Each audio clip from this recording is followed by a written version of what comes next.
Good afternoon friends. अभ्यास करताय ना? करायलाच पाहिजे. मी निलेश आरडले विद्यावृक्ष अकॅडमीच्या या ऑनलाईन प्लॅटफॉर्मवर तुम्हा सर्वांचं सहर्ष स्वागत करतो. बघा, आज आपण भारतातील आर्थिक सुधारणा म्हणजेच एलपीजी रिफॉर्म्स हा घटक अभ्यासणार आहोत. हा घटक कंबाईन पूर्व परीक्षेमध्ये गेल्या 5 वर्षाचं अनालिसिस केलं तर अवघ्या 1 किंवा 2 गुणांसाठी विचारला जातो. पण हाच घटक कंबाईन मुख्य परीक्षांमध्ये मात्र 2 किंवा 3 गुणांपर्यंत सुद्धा विचारण्यात आलेला आपल्याला दिसून येतोय. त्यामुळे आजचं आपण हे लेक्चर जे आहे ते जास्तीत जास्त परीक्षाभिमुख, ज्यावर आयोग प्रश्न विचारतं त्याच घटकांवर जास्तीत जास्त फोकस करण्याचा माझा प्रयत्न असेल. चला आपण लेक्चरला सुरुवात करूया. बघा, आपल्या आजच्या घटकाचं नाव काय आहे? भारतातील आर्थिक सुधारणा म्हणजेच एलपीजी रिफॉर्म्स. एलपीजी रिफॉर्म्स म्हणजे काय रे? लिबरलायझेशन, प्रायव्हेटायझेशन आणि ग्लोबलायझेशन. उदारीकरण, खाजगीकरण आणि जागतिकीकरण. बरं, मग नेमकं अशा आपल्या अर्थव्यवस्थेमध्ये कुठल्या अडचणी आल्या होत्या की ज्यामुळे हे रिफॉर्म्स आपल्याला या ठिकाणी राबवावं लागले? बघा, लक्षात घ्या, आपण इतिहासाचा अभ्यास करत असताना किंवा आपण अर्थशास्त्राचा अभ्यास करत असताना कधीही इतिहासाला किंवा अर्थशास्त्रामध्ये काही कलाटणी देणाऱ्या गोष्टी घडत असतात. तशीच ही गोष्ट होती. आपली अर्थव्यवस्था अडचणीत सापडली होती. म्हणजे त्यातनं निघणं जवळपास अवघड होतं. कारण आपल्या राजकोषीय तुटीचं प्रमाण खूप वाढून गेलं होतं. आपल्यावर कर्जाचा साठा भरमसाठ झाला होता. आपलं परकीय चलन साठा फार कमी झाला होता. अशा असंख्य अडचणी त्या ठिकाणी निर्माण झाल्या होत्या. ठीक आहे. बरं, मग हे एकाएकी झाले का? या ज्या काही आपल्या अर्थव्यवस्थेमध्ये अडचणी आल्या ते एकाएकी आल्या का? तर नाही. त्यामागे नेहमी काहीतरी पार्श्वभूमी असली पाहिजे, बरोबर? त्याची मग कुठली पार्श्वभूमी होती? तर काही आंतरराष्ट्रीय घडामोडी अशा घडल्या होत्या की त्याचा परिणामही भारतीय अर्थव्यवस्थेवर झाला होता. बरं, मग त्या कुठल्या होत्या सर? तर त्या होत्या आखाती युद्ध. म्हणजे आपल्या ज्या गल्फ कंट्रीज आहेत, ज्यांच्याकडनं आपण खनिज तेल, पेट्रोलियम आयात करतो, अशा ज्या कंट्रीज आहेत त्यांच्यामध्ये युद्ध झालं होतं. म्हणजे इराकनं कुवेतवर हल्ला केला होता. त्याचा परिणाम आपल्या भारतीय अर्थव्यवस्थेवर असा झाला की आपण त्यांच्याकडनं पेट्रोलियम आयात करायचो. तर मग त्यांचं ते युद्धात गुंतलेले असल्यामुळं त्यांच्या तेलाच्या किमती खूप जास्त वाढून गेल्या आणि त्याचा परिणाम आपल्याला त्यांच्या आयात आपण त्यांच्याकडनं करत असल्यामुळं त्याच्यावर झाला. दुसरी घटना अशी घडली की आपलं रशियाकडनं म्हणजे तत्कालीन सोव्हिएत युनियन म्हणजे USSR अशी एक संघटना होती किंवा अनेक देशांचा समूह होता, तर त्याचं विघटन झालं होतं. मग त्याचा भारतीय अर्थव्यवस्थेवर सर काय परिणाम झाला? तर त्यावेळेमध्ये आपण रशियाला म्हणजे तत्कालीन USSR ला आपण जवळपास 16% निर्यात करायचो. म्हणजे आपण जे काही एक्सपोर्ट करत होतो त्याच्या जवळपास 16% पर्यंतची निर्यात हा आपण एकट्या USSR ला म्हणजे रशियाला करायचो. मग त्या रशियाचं USSRचं 15 देशांमध्ये विघटन झालं. मग त्याच्यामुळं आपल्या निर्यातीवरही त्याचा परिणाम झाला. जेणेकरून आपलं येणारं जे परकीय चलन आहे तेही थांबलं. अशा ह्या 2 महत्वाच्या आंतरराष्ट्रीय घडामोडी घडल्या होत्या. बरं, मग फक्त याच घडामोडी कारणीभूत होत्या का? तर नाही. आपले काही व्यापार धोरणं त्यात काळातली चुकीची झाली होती. मग काय झालं होतं सर नेमकं? 1980च्या दशकामध्ये किंवा त्याआधी आपली अर्थव्यवस्था जी होती ती समाजवादी नियोजनाकडे जास्त झुकणारी होती. म्हणजे काय झालं होतं? आपले जे काही उद्योग आहेत, आपली जी काही अर्थव्यवस्था आहे ते जास्तीत जास्त शासन कंट्रोल करायचं. म्हणजे कुठला उद्योग तुम्ही स्थापन केला पाहिजे, किती प्रमाणात स्थापन केला पाहिजे, तुमच्याकडे इन्व्हेस्टमेंट आली पाहिजे का नाही आली पाहिजे, याचे सर्व निर्णय शासनच घ्यायचं. जास्तीत जास्त उद्योग हे सरकारीच होते. खाजगी उद्योगांना वावच नव्हता. आणि मग खाजगी उद्योगांना वाव नसल्यामुळं आपल्या अर्थव्यवस्थेमध्ये एवढं प्रोडक्शनच निर्माण व्हायचं नाही की ज्यामुळं आपण आपल्या लोकांची मागणी आपण पूर्ण करू शकू. मग आपल्याला काय करावं लागायचं? एक तर प्रोडक्शन नाही. खाजगी उद्योगांना वाव नसल्यामुळं त्या प्रमाणात प्रोडक्शन नाही. त्यामुळे मागणी अपुरी पडायची. मग आपण काय करायचो? जी मागणी अपुरी पडते त्या वस्तू किंवा सेवा आपण विदेशातनं आयात करायचो. बरं, मग ते आयात करण्यासाठी सुद्धा परत काय अडचणी होत्या की आयात करण्यावर सुद्धा बंधनं घालण्यात आली होती. म्हणजे विशिष्ट वस्तू किंवा सेवांचीच तुम्ही आयात करायची. अशी काही आयातीवर निर्बंध होते. म्हणजे समजा तुम्हाला 100 वस्तूंची आयात करायची असेल तर 100ला 100 वस्तूंची आयात नव्हती करता येत. त्यासाठी सुद्धा शासनाने एक लिस्ट करून दिलेली असायची की नाही, यातल्या एवढ्याच उद्योगांना तुम्हाला किंवा वस्तू किंवा सेवा तुम्ही विदेशातून आयात करू शकता. अशी बंधनं होती. बरं, आयात करण्यावर भरमसाठ शुल्क आकारलं जायचं. म्हणजे 100 रुपयाची आयात करायची असेल तर त्यावर 50 रुपयाचं शुल्कच असायचं. म्हणजे 100 रुपयाची आयात करायची वस्तू त्यासाठी आपल्याला 150 रुपये द्यावं लागायचे. जेणेकरून आपल्याला आयातही करता यायची नाही. म्हणजे एकीकडं तुम्ही धोरणं सगळी आयातीवर आधारित आखलेली होती आणि त्याचबरोबर आयातीवर बंधनही घातली होती.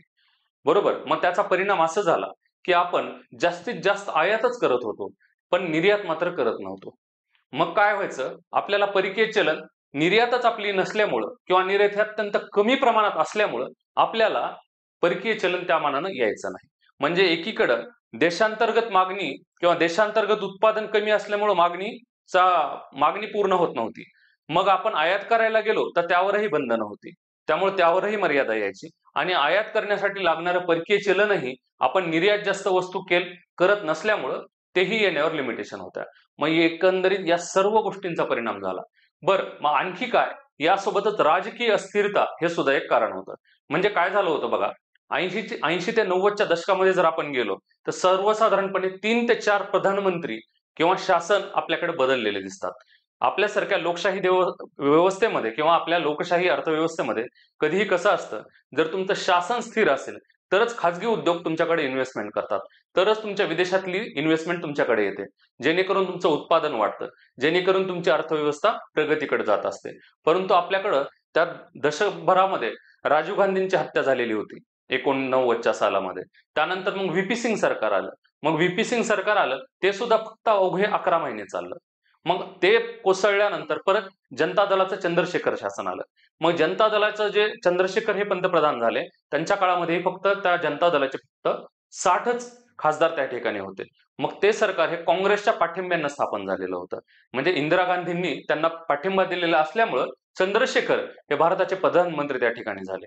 बरं, मग ते प्रधानमंत्री झाल्यानंतर त्यांचाही कालावधी 1 वर्षापेक्षा जास्त होऊ शकला नाही. म्हणजे तेही सरकार कोसळलं आणि त्यानंतर पुन्हा पी व्ही नरसिंहराव हे सरकार आलं. म्हणजे तुमच्या एकंदर लक्षात आलं असेल की गेल्या काही दशकभराच्या कालावधीमध्ये अनेक सरकार त्या ठिकाणी बदलली. त्याच्यामुळे अर्थव्यवस्थेसाठी जे काही ठोस निर्णय घ्यावे लागतात ते कुठल्याही सरकारला घेणं शक्य झालं नाही.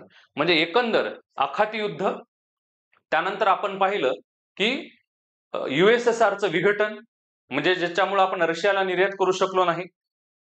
त्यानंतर आपण पाहिलं की आपल्याकडं राजकीय अस्थिरता निर्माण झालेली होती आणि आणखी आपण पाहिलं की आपली जी व्यापाराची धोरणं होती ती आयातीकडे झुकणारी जास्तीत जास्त होती.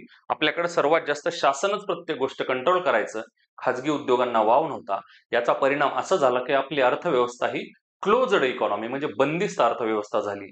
म्हणजे इम्पोर्ट आणि एक्सपोर्टला कसलाही वाव तुमच्याकडे राहिला नाही.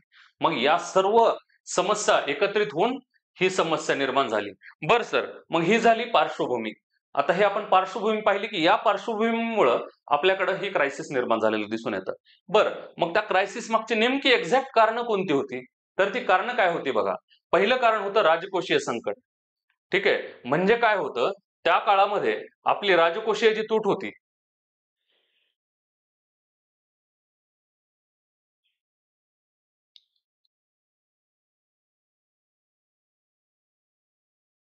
बघा काय झालं होतं, आपली त्या काळामधली जी राजकोषीय तूट होती ती जवळपास 8.4% झाली होती. किती झाली होती? 8%कडं. लक्षात ठेवा, कुठल्याही अर्थव्यवस्थेसाठी 3 ते 4% किंवा फार तर फार 5% तूट असणं अर्थव्यवस्थेसाठी पोषक मानलं जातं. परंतु ती तूट किती झाली होती? 8%कडे गेली होती. परंतु आयोगानं मित्रांनो परीक्षेच्या दृष्टीने लक्षात घ्या, एका वेळेला 7.6% एवढी राजकोषीय तूट झाली होती असंही उत्तर दिलं होतं. त्याचं कारण असं होतं, त्यांनी 2004च्या जीडीपीच्या किंमत वाढीनुसार हा रेट त्यांनी दिलेला होता. त्यामुळे परीक्षार्थींनी अभ्यास करत असताना हे दोन्ही आकडे लक्षात ठेवणं या ठिकाणी आवश्यक आहे.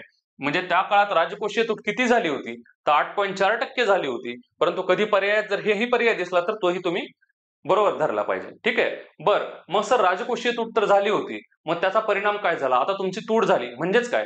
तूट म्हणजे काय रे बेसिकली? तुम्हाला तुमच्या घरचे समजा दर महिन्याला 10,000 रुपये खर्चासाठी पाठवतात. परंतु तुम्ही काय म्हणता की 10,000 10,000 तुम्ही तुमचा महिना भागवत असता, अभ्यास करत असता, परंतु सर कधीतरी अभ्यास करून करून कंटाळा येतो. मग काय वाटतं, चला साईनाथची थाळी खायला जाऊ. एक्स्ट्रा पैसा खर्च होतो. कधीतरी कुणीतरी येतं आपल्या बाजूला अभ्यास करायला बसतं, गुलुगुलू बोलतं. चला मग पिक्चरला जाऊ. बरोबर? मग असा खर्च वाढत जातो आणि 10,000चे 15,000 कधी झाले कळत नाही.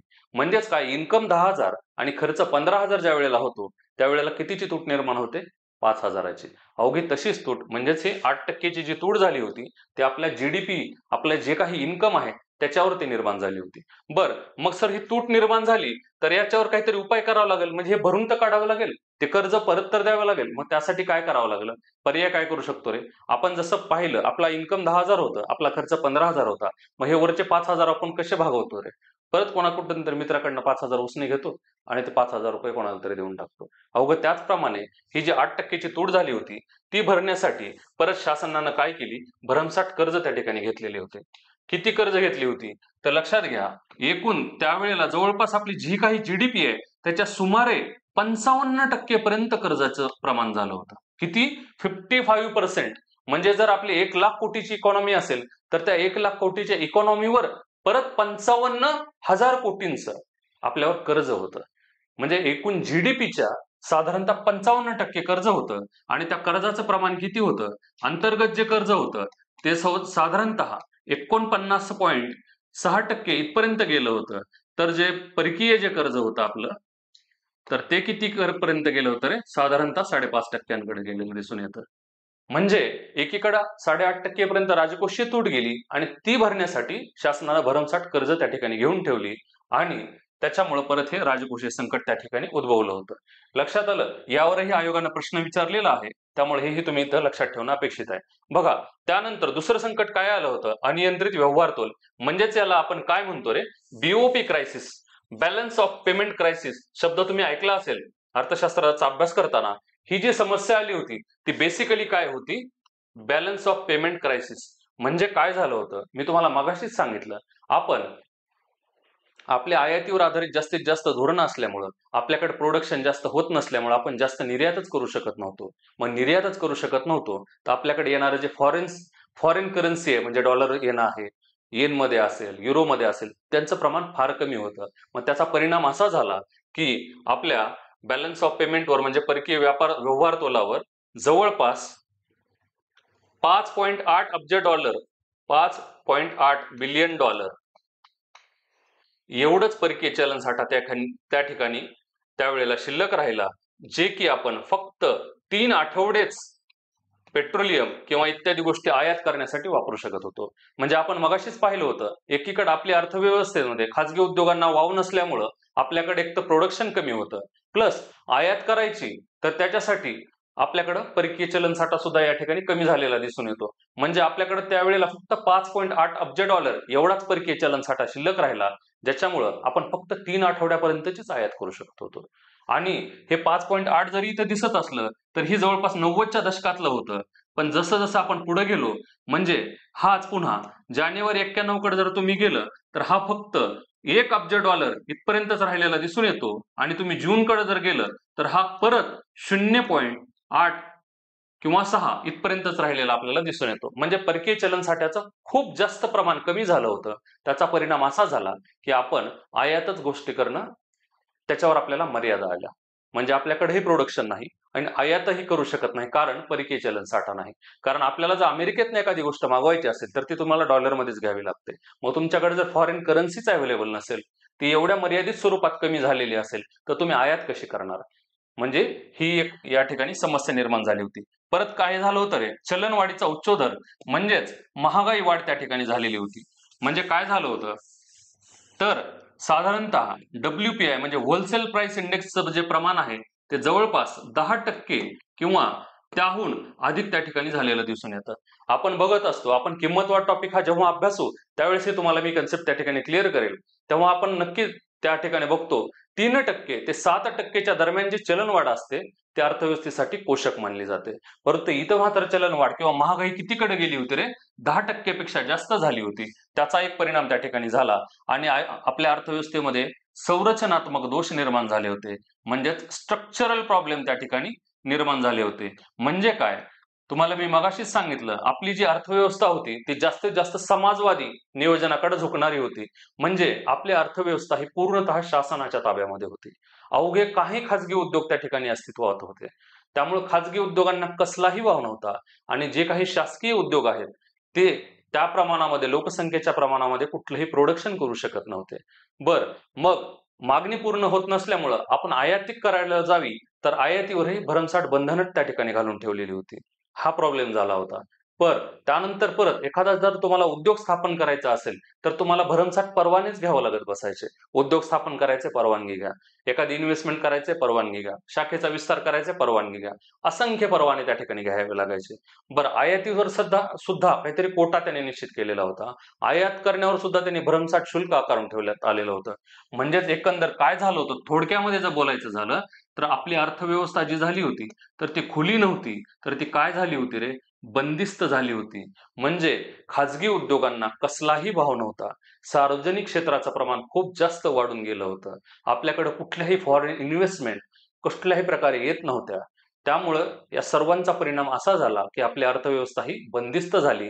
त्याच्यामुळे आपल्या अर्थव्यवस्थेमध्ये एकंदर या प्रॉब्लेम झालेले दिसून येतात. बरं, मग हे एवढे प्रॉब्लेम झाले, हे याची आपण कारणं पाहिली. आता आपण पुढं काय केलं यावर उपाय ते बघू. बघा, मग त्यावेळेला काय झालं, मी तुम्हाला म्हटलं होतं की त्या कालावधीमध्ये सातत्यानं सरकार बदलत होती. तर ज्या वेळेला हे क्रायसिस झालं किंवा ही जी अडचण आली होती, त्यावेळेला आपल्या भारताचे प्रधानमंत्री कोण होते रे? चंद्रशेखर हे होते. ते कुठल्या पक्षाचे होते? जनता पक्षाचे होते. आणि इंदिरा गांधी काँग्रेस यांच्या पाठिंब्यानं हे सरकार त्या ठिकाणी स्थापन झालेलं होतं. मग ज्यावेळेस चंद्रशेखर हे प्रधानमंत्री झाले त्यावेळेला त्यांच्या हे लक्षात आलं की आपली अर्थव्यवस्था अडचणीमध्ये आहे. मग त्यांनी काय केलं, आता अशा वेळेला काय करावं लागेल, म्हणजे आपलं ही जी आर्थिक अडचण निर्माण झाली होती त्याचं मुख्य कारण हे होतं की परकीय चलन साठ्याचा मोठ्या प्रमाणावर तुटवडा निर्माण झाला, जेणेकरून आपण आयात करणंच बंद झालं. मग आयात करू शकत नव्हतं, इकडे प्रोडक्शनही होत नव्हतं. त्यामुळे आपण आपली जी लोकसंख्या आहे त्यांच्या मागणीनुसार वस्तू किंवा सेवांचा पुरवठा करू शकत नव्हतो. बरोबर, मग हे परकीय चलन साठा वाढवावा लागेल. तर मग त्याच्यासाठी काय करावं लागेल, तर त्याला पर्याय दुसरा नव्हता. आपण IMF आणि वर्ल्ड बँक या आंतरराष्ट्रीय ज्या वित्तीय संस्था आहेत त्यांच्याकडे मदत मागितली. मग चंद्रशेखर हे IMF व वर्ल्ड बँक यांच्याकडे कर्जाची मागणी त्यांनी केली. बरं, मग त्यांनी $7 अब्ज कर्ज त्या ठिकाणी त्यावेळेला मागितलं. मग IMF आणि वर्ल्ड बँक यांचे काही लिमिट असते, तेवढ्या लिमिटच्या मध्ये कर्ज त्यांनी ऑलरेडी भारताला देऊन झालेलं होतं. मग त्याच्या पुढचं जर कर्ज द्यायचं असेल तर ते एक्सटेंडेड फंड मॅनेजमेंट फॅसिलिटी याच्या अंतर्गत दिलं जातं. मग ते देण्यासाठी IMF आणि वर्ल्ड बँकेने असं म्हटलं की आम्ही तुम्हाला काही अटी घालतोय, कारण तुमची इकॉनॉमी बंदिस्त आहे. बरोबर, तर तुम्ही आमचं कर्ज परत कसं कराल आणि तुम्ही या समस्येवर कायमचं सोल्युशन कसं काढाल. त्यावेळेस IMF आणि वर्ल्ड बँकेने काही अटी घातल्या. त्यांनी अशा अटी घातल्या की तुमची अर्थव्यवस्था कशी करा, खुली करा, म्हणजे आंतरराष्ट्रीय व्यापाराला तुम्ही वाव निर्माण करून द्या. बरोबर, पुढे त्यांनी कुठली अट घातली, तुमची जी व्यापारी बंधनं तुम्ही घातलेली आहेत ती दूर करा. म्हणजे कशावरही परवाने घ्या. बरोबर, म्हणजे हे ज्या काही अडचणी होत्या त्या तुम्ही कमी करा. परत सार्वजनिक क्षेत्राची भूमिका कशी कमी करा आणि काय करा, खाजगी उद्योगांना जास्तीत जास्त तुम्ही वाव दिला पाहिजे. बरोबर, खाजगी उद्योगांना तुम्ही काय केलं पाहिजे, वाव दिला पाहिजे, अशी अट त्यांनी घातली. आणि त्यांनी मग काय केलं, या अटी चंद्रशेखर सरकारनं मान्य केला. आणि यासोबतच तुम्हाला आम्ही लोन देतो, पण त्यावर तुम्ही काहीतरी मॉर्गेज किंवा तारण म्हणून आमच्याकडे ठेवलं पाहिजे. त्यावेळेस आपल्या भारतानं तब्बल थोडे ना थोडके बँक ऑफ इंग्लंड आणि बँक ऑफ जपान या दोन्हींकडे मिळून आपल्याकडं इथं 47 टन सोनं ठेवलं. तर बँक ऑफ स्वित्झर्लंडकडं 20 टन, म्हणजे एकूण जवळपास टोटल 67 टन सोनं आपण या दोन्ही बँकांकडे मिळून मॉर्गेज तारण म्हणून ठेवलं. मग हे तारण दिल्यानंतर या बँकेनी आणि IMFनी आपल्याला टप्प्याटप्प्यामध्ये काही परकीय चलनामध्ये कर्ज त्या ठिकाणी दिलं. बरं, मग हे आपण केल्यानंतर असा विषय झाला की परत चंद्रशेखर जे सरकार होते ते जनता पक्षाचे होते, काँग्रेसच्या पाठिंब्यानं प्रधानमंत्री झालेले होते. मग त्यावेळेला राजकीय परिस्थितीनुसार काँग्रेसनं पाठिंबा काढून घेतला आणि हे चंद्रशेखर सरकार सुद्धा कोसळले त्या ठिकाणी दिसून येतंय. त्यानंतर मग म्हणजे ज्या वेळेला हे लोन वगैरे घेण्यात आलं ते कोणाच्या काळात घेण्यात आलं, तर चंद्रशेखर यांच्या काळात घेण्यात आलं. परंतु ते फेडण्याची जबाबदारी कुणावर येऊन पडली, PV नरसिंह राव यांच्यावर येऊन पडली.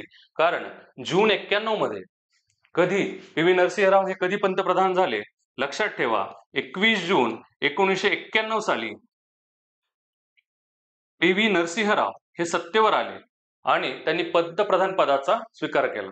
बरं, मग ते प्रधानमंत्री झाल्यानंतर त्यांच्या हे लक्षात आलं की अर्थव्यवस्थेमध्ये एवढ्या साऱ्या अडचणी निर्माण झाल्यात आणि आता काहीतरी चांगले ठोस उपाय केल्याशिवाय यावर तोडगा निघणं शक्य नाही. त्यावेळेला माननीय पंतप्रधानांनी अर्थमंत्रीपदी मनमोहन सिंग यांची नेमणूक केली, जे 1982 ते 85च्या दरम्यान RBIचे गव्हर्नर राहिलेले होते, सुप्रसिद्ध अर्थतज्ञ होते. तेव्हा आपल्या इकॉनॉमीवर मित्रांनो या दोन व्यक्तींचे खूप मोठे उपकार आहेत. ते अशा अर्थानं आहेत, पी.व्ही. नरसिंह राव आणि मनमोहन सिंग म्हणजे आपली अर्थव्यवस्था एवढी जास्त अडचणीमध्ये होती, तिथं जर उपाययोजना केल्या नसता तर कदाचित भारत हा कर्जबाजारी देश झाला असता. आज जर भारत आपली अर्थव्यवस्था आज 4थ्या क्रमांकाची इकॉनॉमी झाली असं आपण म्हणतो. जपानला मागे टाकून आपण नुकतंच 4थ्या क्रमांकाची अर्थव्यवस्था बनले आहोत. तर हे सर्व जे पुढे आपली इकॉनॉमी जात गेली त्याचं सगळ्यात महत्त्वाचं कारण होतं या दोन जोडगोळीनं मिळून त्यावेळेला ठोस निर्णय घेतले, त्यावेळेला ज्या उपाययोजना केल्या, त्यामुळं यांचं योगदान आपल्या भारतीय अर्थव्यवस्थेमध्ये खूप मोठं आहे. लक्षात ठेवा, father of Indian economic reforms असा जर प्रश्न आला तर उत्तर काय येईल? पी.व्ही. नरसिंह राव, कारण ते प्रधानमंत्री होते, ते मूळ नेतृत्व करत होते. त्यामुळे father of Indian economic reforms असं जर प्रश्न आला तर तुम्ही काय लिहाल रे? पी.व्ही. नरसिंह राव लिहाल. आणि त्यावेळेला अर्थमंत्री हे मनमोहन सिंग होते. मग ह्या दोघांनी एकत्रितपणे बसून एक प्लॅन त्या ठिकाणी तयार केला. जून आणि जुलै 91 या दरम्यान त्यांनी ज्या काही एकत्रित सुधारणा जाहीर केल्या त्यालाच आपण न्यू इकॉनॉमिक पॉलिसी असं म्हणतो. काय म्हणतो? नवीन आर्थिक सुधारणा असं म्हणतो. मग त्यांनी काय केलं? 23 जुलै 1991 ला एलपीजी प्रोग्राम जाहीर केला. म्हणजे हे जे आर्थिक उदारीकरण, जागतिकीकरण आणि प्रायव्हेटायझेशन हा प्रोग्राम त्यांनी कधी जाहीर केला रे? 23 जुलै 91 ला. आणि परीक्षेच्या दृष्टीनं लक्षात ठेवा, ही डेट महत्वाची आहे. 24 जुलै 91 ही डेट महत्वाची लक्षात ठेवा. या दिवशी आपण नवीन औद्योगिक धोरण या ठिकाणी जाहीर केलं. काय जाहीर केलं रे इथं? नवीन औद्योगिक धोरण. कधी जाहीर केलं? इथं जाहीर केलं. ठीक आहे. आणि त्यानंतर आपली अर्थव्यवस्था आपण खुली करायला सुरुवात केली. ठीक आहे. तर एकंदर चंद्रशेखर सरकार कोसळल्यानंतर पी.व्ही. नरसिंह राव हे सरकार सत्तेमध्ये आलं आणि हे लोन फेडण्याची किंवा अर्थव्यवस्था खुली करण्याची जबाबदारी पी.व्ही. नरसिंह राव यांच्यावर येऊन पडली आणि त्यांनी मनमोहन सिंगांच्या साहाय्यानं एक प्लॅन तयार केला आणि तो पुढे कसा कसा वर्क होत गेला आपण बघू. चला मग पुढे काय झालं बघा. आता ही जी गोष्ट आहे, आता हा चार्ट मित्रांनो परीक्षेच्या दृष्टीनं अत्यंत महत्वाचा आहे. हा इथंच स्क्रीनशॉट मारून घ्या आणि यातलं तुम्हाला मी आवश्यक तेवढं नक्की सांगण्याचा प्रयत्न करेल. प्रश्न या चार्टवर दरवर्षी किमान एक प्रश्न ते येताना नक्की दिसून येतोय. तो कसा येतोय, कुठे येतोय तो मी तुम्हाला सांगेल. बघा, हे जे आर्थिक सुधारणांचं आपण एकत्रित तयार केलं, तर ही जी आर्थिक सुधारणांचा हा जो चार्ट दिसतोय, तर हा कोणी तयार केलेला आहे? IMF आणि वर्ल्ड बँक. हे लक्षात ठेवा. आता आपण थोड्या वेळापूर्वी पी.व्ही. नरसिंह राव आणि मनमोहन सिंग यांनी एकत्रित एक सुधारणांचा प्लॅन तयार केला हे पाहिलं, पण त्याच्यामध्ये थोडंसं काहीतरी ट्विस्ट आलेला या ठिकाणी दिसतोय. बरोबर. आपण त्या ज्या सुधारणा आहेत त्या आपण आपल्या इंडियन इकॉनॉमी अंतर्गत बघणार आहोत. म्हणजे जेव्हा आपण याच्या पुढे उदारीकरण, जागतिकीकरण पाहू, त्यावेळेला त्यांनी काय काय इम्प्लिमेंटेशन केलं किंवा कसल्या पद्धतीचं धोरण आखलं ते आपण बघणार आहोत. पण तत्पूर्वी IMF आणि वर्ल्ड बँकेने एक पूर्ण सुधारणांचा त्या ठिकाणी त्यांनी आराखडा बनवलेला आहे. म्हणजे एखादी अर्थव्यवस्था आपण पाहिलं होतं, आपली अर्थव्यवस्था ही समाजवादी विचारसरणीकडे झुकणारी होती सुरुवातीला. म्हणजे जास्तीत जास्त गोष्टी सरकार कंट्रोल करायच्या.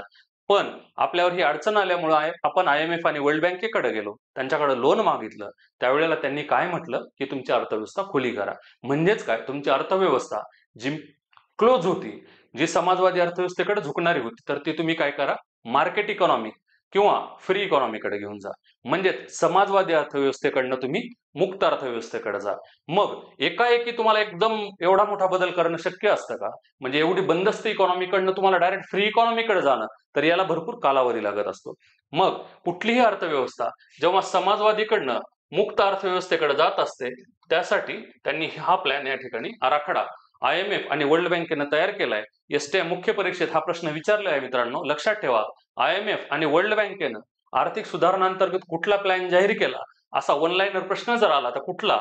मॅक्रो इकॉनॉमिक स्टॅबिलायझेशन आणि स्ट्रक्चरल ऍडजस्टमेंट प्रोग्राम असा एकत्रित प्लॅन त्यांनी जाहीर केला. म्हणजे समग्र आर्थिक स्थैर्य व रचनात्मक सुधारणा असा प्रश्न येऊन गेलाय. त्यामुळे हा एक वन लाईनर तुमचा इथंच कव्हर होऊन जातो. बर, मग लक्षात ठेवा, आता ही जी अडचण आली होती, तर कसं असतं रे, कुठलीही अडचण एवढ्या मोठ्या प्रमाणात जेव्हा येते त्यावर दोन प्रकारचे उपाय योजायचे असतात. एक उपाय असतात तात्कालिक, म्हणजे तातडीनं राबवणं गरजेचं असतं. बरोबर. आणि काही उपाय असतात ते दीर्घकालीन. म्हणजे लक्षात घ्या, तुम्ही गावाकडे जाताय, पावसाळा खूप आलाय, तुमचं घर पत्राचं आहे आणि ते पत्राचं घर गळायला लागलंय. त्यावेळेला तुम्ही काय करता? लगेचच नवीन घर बांधायला घेता का रे? नाही, कारण आणखी तुम्ही पोस्ट मिळवलेली नाही. पण जेव्हा तुम्ही निलेश आडले सरांचं इकॉनॉमिक्सचं लेक्चर कराल, 15 पैकी 13 प्लस मार्क तुम्ही पूर्वला घ्याल, मुख्याला जास्तीत जास्त मार्क घ्याल आणि जेव्हा यादीमध्ये याल, तुमच्याकडे पोस्ट मिळेल, तुम्हाला नोकरी मिळेल, त्यावेळेला तुम्ही काय कराल? स्वतःचं नवीन घर बांधाल. बरोबर? म्हणजे तुम्ही पहिल्यांदा घर गळायला लागल्यानंतर तात्कालिक उपाय काय केला? त्याला काहीतरी चिकटवलं, की जेणेकरून घर माझं गळू नये. पण जेव्हा नंतर तुम्ही पोस्ट होल्डर झालात, एक सरकारी नोकरी तुम्ही मिळवली, त्यावेळेला तुम्ही काय विचार केला? माझ्याकडे आता 4 पैसे आलेत. माझे आई-वडील एवढ्या दिवस एवढ्या जुन्या घरात राहिलेत, तर आता मी नवीन घर बांधेल. म्हणजे जे तुम्ही तात्पुरतं जे चिकटवलं होतं, ते कसले उपाय होते? अल्पकालीन उपाय होते. आणि तुम्ही जेव्हा पूर्ण बदलच करावा लागणार आहे, कारण हे घर फार काळ टिकणार नाही, हे तुमच्या लक्षात आलं. मग तुम्ही दीर्घकालीन उपाय म्हणून काय केलं? जेव्हा तुमच्याकडे पैसा आला, त्यानंतर तुम्ही काय केलं? ते घर बांधलं. त्याचप्रमाणे अर्थव्यवस्थेत हा जो प्रॉब्लेम झाला होता, त्याच्यावर IMF आणि वर्ल्ड बँकेनं कुठलीही अर्थव्यवस्था जेव्हा समाजवादीकडनं मुक्त व्यवस्थेकडे जायची असते, म्हणजे सोशलिस्ट इकॉनॉमीकडनं फ्री इकॉनॉमी किंवा मार्केट इकॉनॉमीकडे आपल्याला जायचं असतं, त्यासाठी एकदम बदल करण्यापेक्षा एक तात्कालिक उपाय आणि एक दीर्घकालीन उपाय असा हा आराखडा IMF आणि वर्ल्ड बँकेनं हा तयार केलेला आहे. त्याच्या अंतर्गत या सुधारणा त्यांनी सजेस्ट केल्या. तर ह्या ज्या पहिल्या सुधारणा आहेत, मॅक्रो इकॉनॉमिक स्टॅबिलायझेशन, मित्रांनो कधी कधी इंग्लिश वर्ड लक्षात ठेवणं तुम्ही मॅन्डेटरी आहे. बघा म्हणजेच काय? समग्र आर्थिक स्थैर्य किंवा याला स्थूल आर्थिक स्थैर्य असंही आपण म्हणतो. म्हणजेच काय? पहिल्यांदा या या अंतर्गत IMF आणि वर्ल्ड बँकेनं 3 उपाय या ठिकाणी सुचवलेले आहेत. आयोग डायरेक्टली प्रश्न विचारतो कशावर? समग्र आर्थिक स्थैर्याअंतर्गत कुठल्या सुधारणा सुचवण्यात आल्या आणि रचनात्मक सुधारणा अंतर्गत कुठल्या सुधारणा सुचवण्यात आल्या. तर लक्षात घ्या, मॅक्रो इकॉनॉमिक स्टॅबिलायझेशनचा उद्देश काय होता? पहिल्यांदा अर्थव्यवस्थेत जी अडचण आली होती ती दूर करून पहिल्यांदा अर्थव्यवस्था स्टेबल करणं. लगेचच असं झालं का की अर्थव्यवस्थेनं वेग पकडावा? नाही, पहिल्यांदा ती स्टेबल झाली पाहिजे, ह्याचा मूळ उद्देश होता. महत्वाचं होतं, ही कसली सुधारणा होती? मागणी व्यवस्थापनाशी संबंधित होती. आपण पाहिलं होतं आपल्या अर्थव्यवस्थेमध्ये काय होतं, खाजगी उद्योगांना जास्त वाव नसल्यामुळं, सगळे उद्योग सरकारीच असल्यामुळं किंवा मोस्ट ऑफ उद्योग सरकारी असल्यामुळं जेवढं लोकसंख्येला लागल तेवढं प्रोडक्शन होत नव्हतं. ते प्रोडक्शन होत नसल्यामुळं आपण त्या लोकसंख्येची डिमांड पूर्ण करू शकत नव्हतो. बरोबर? पहिली अडचण. आणि दुसरं, आपला परकीय चलन साठा कमी झाला होता. मग परकीय चलन साठा कमी झाल्यामुळं आपण आयातही करू शकत नव्हतो. म्हणजे थोडक्यात काय? आपण आपल्या लोकसंख्येची मागणी पूर्ण करू शकत नव्हतो. त्यामुळं ही पहिल्यांदा अर्थव्यवस्था स्थिर करायची असेल, तर त्यात पहिल्यांदा ही जी लोकसंख्येची मागणी आहे, त्यावर पहिल्यांदा ती स्थिरता मिळवावी लागेल.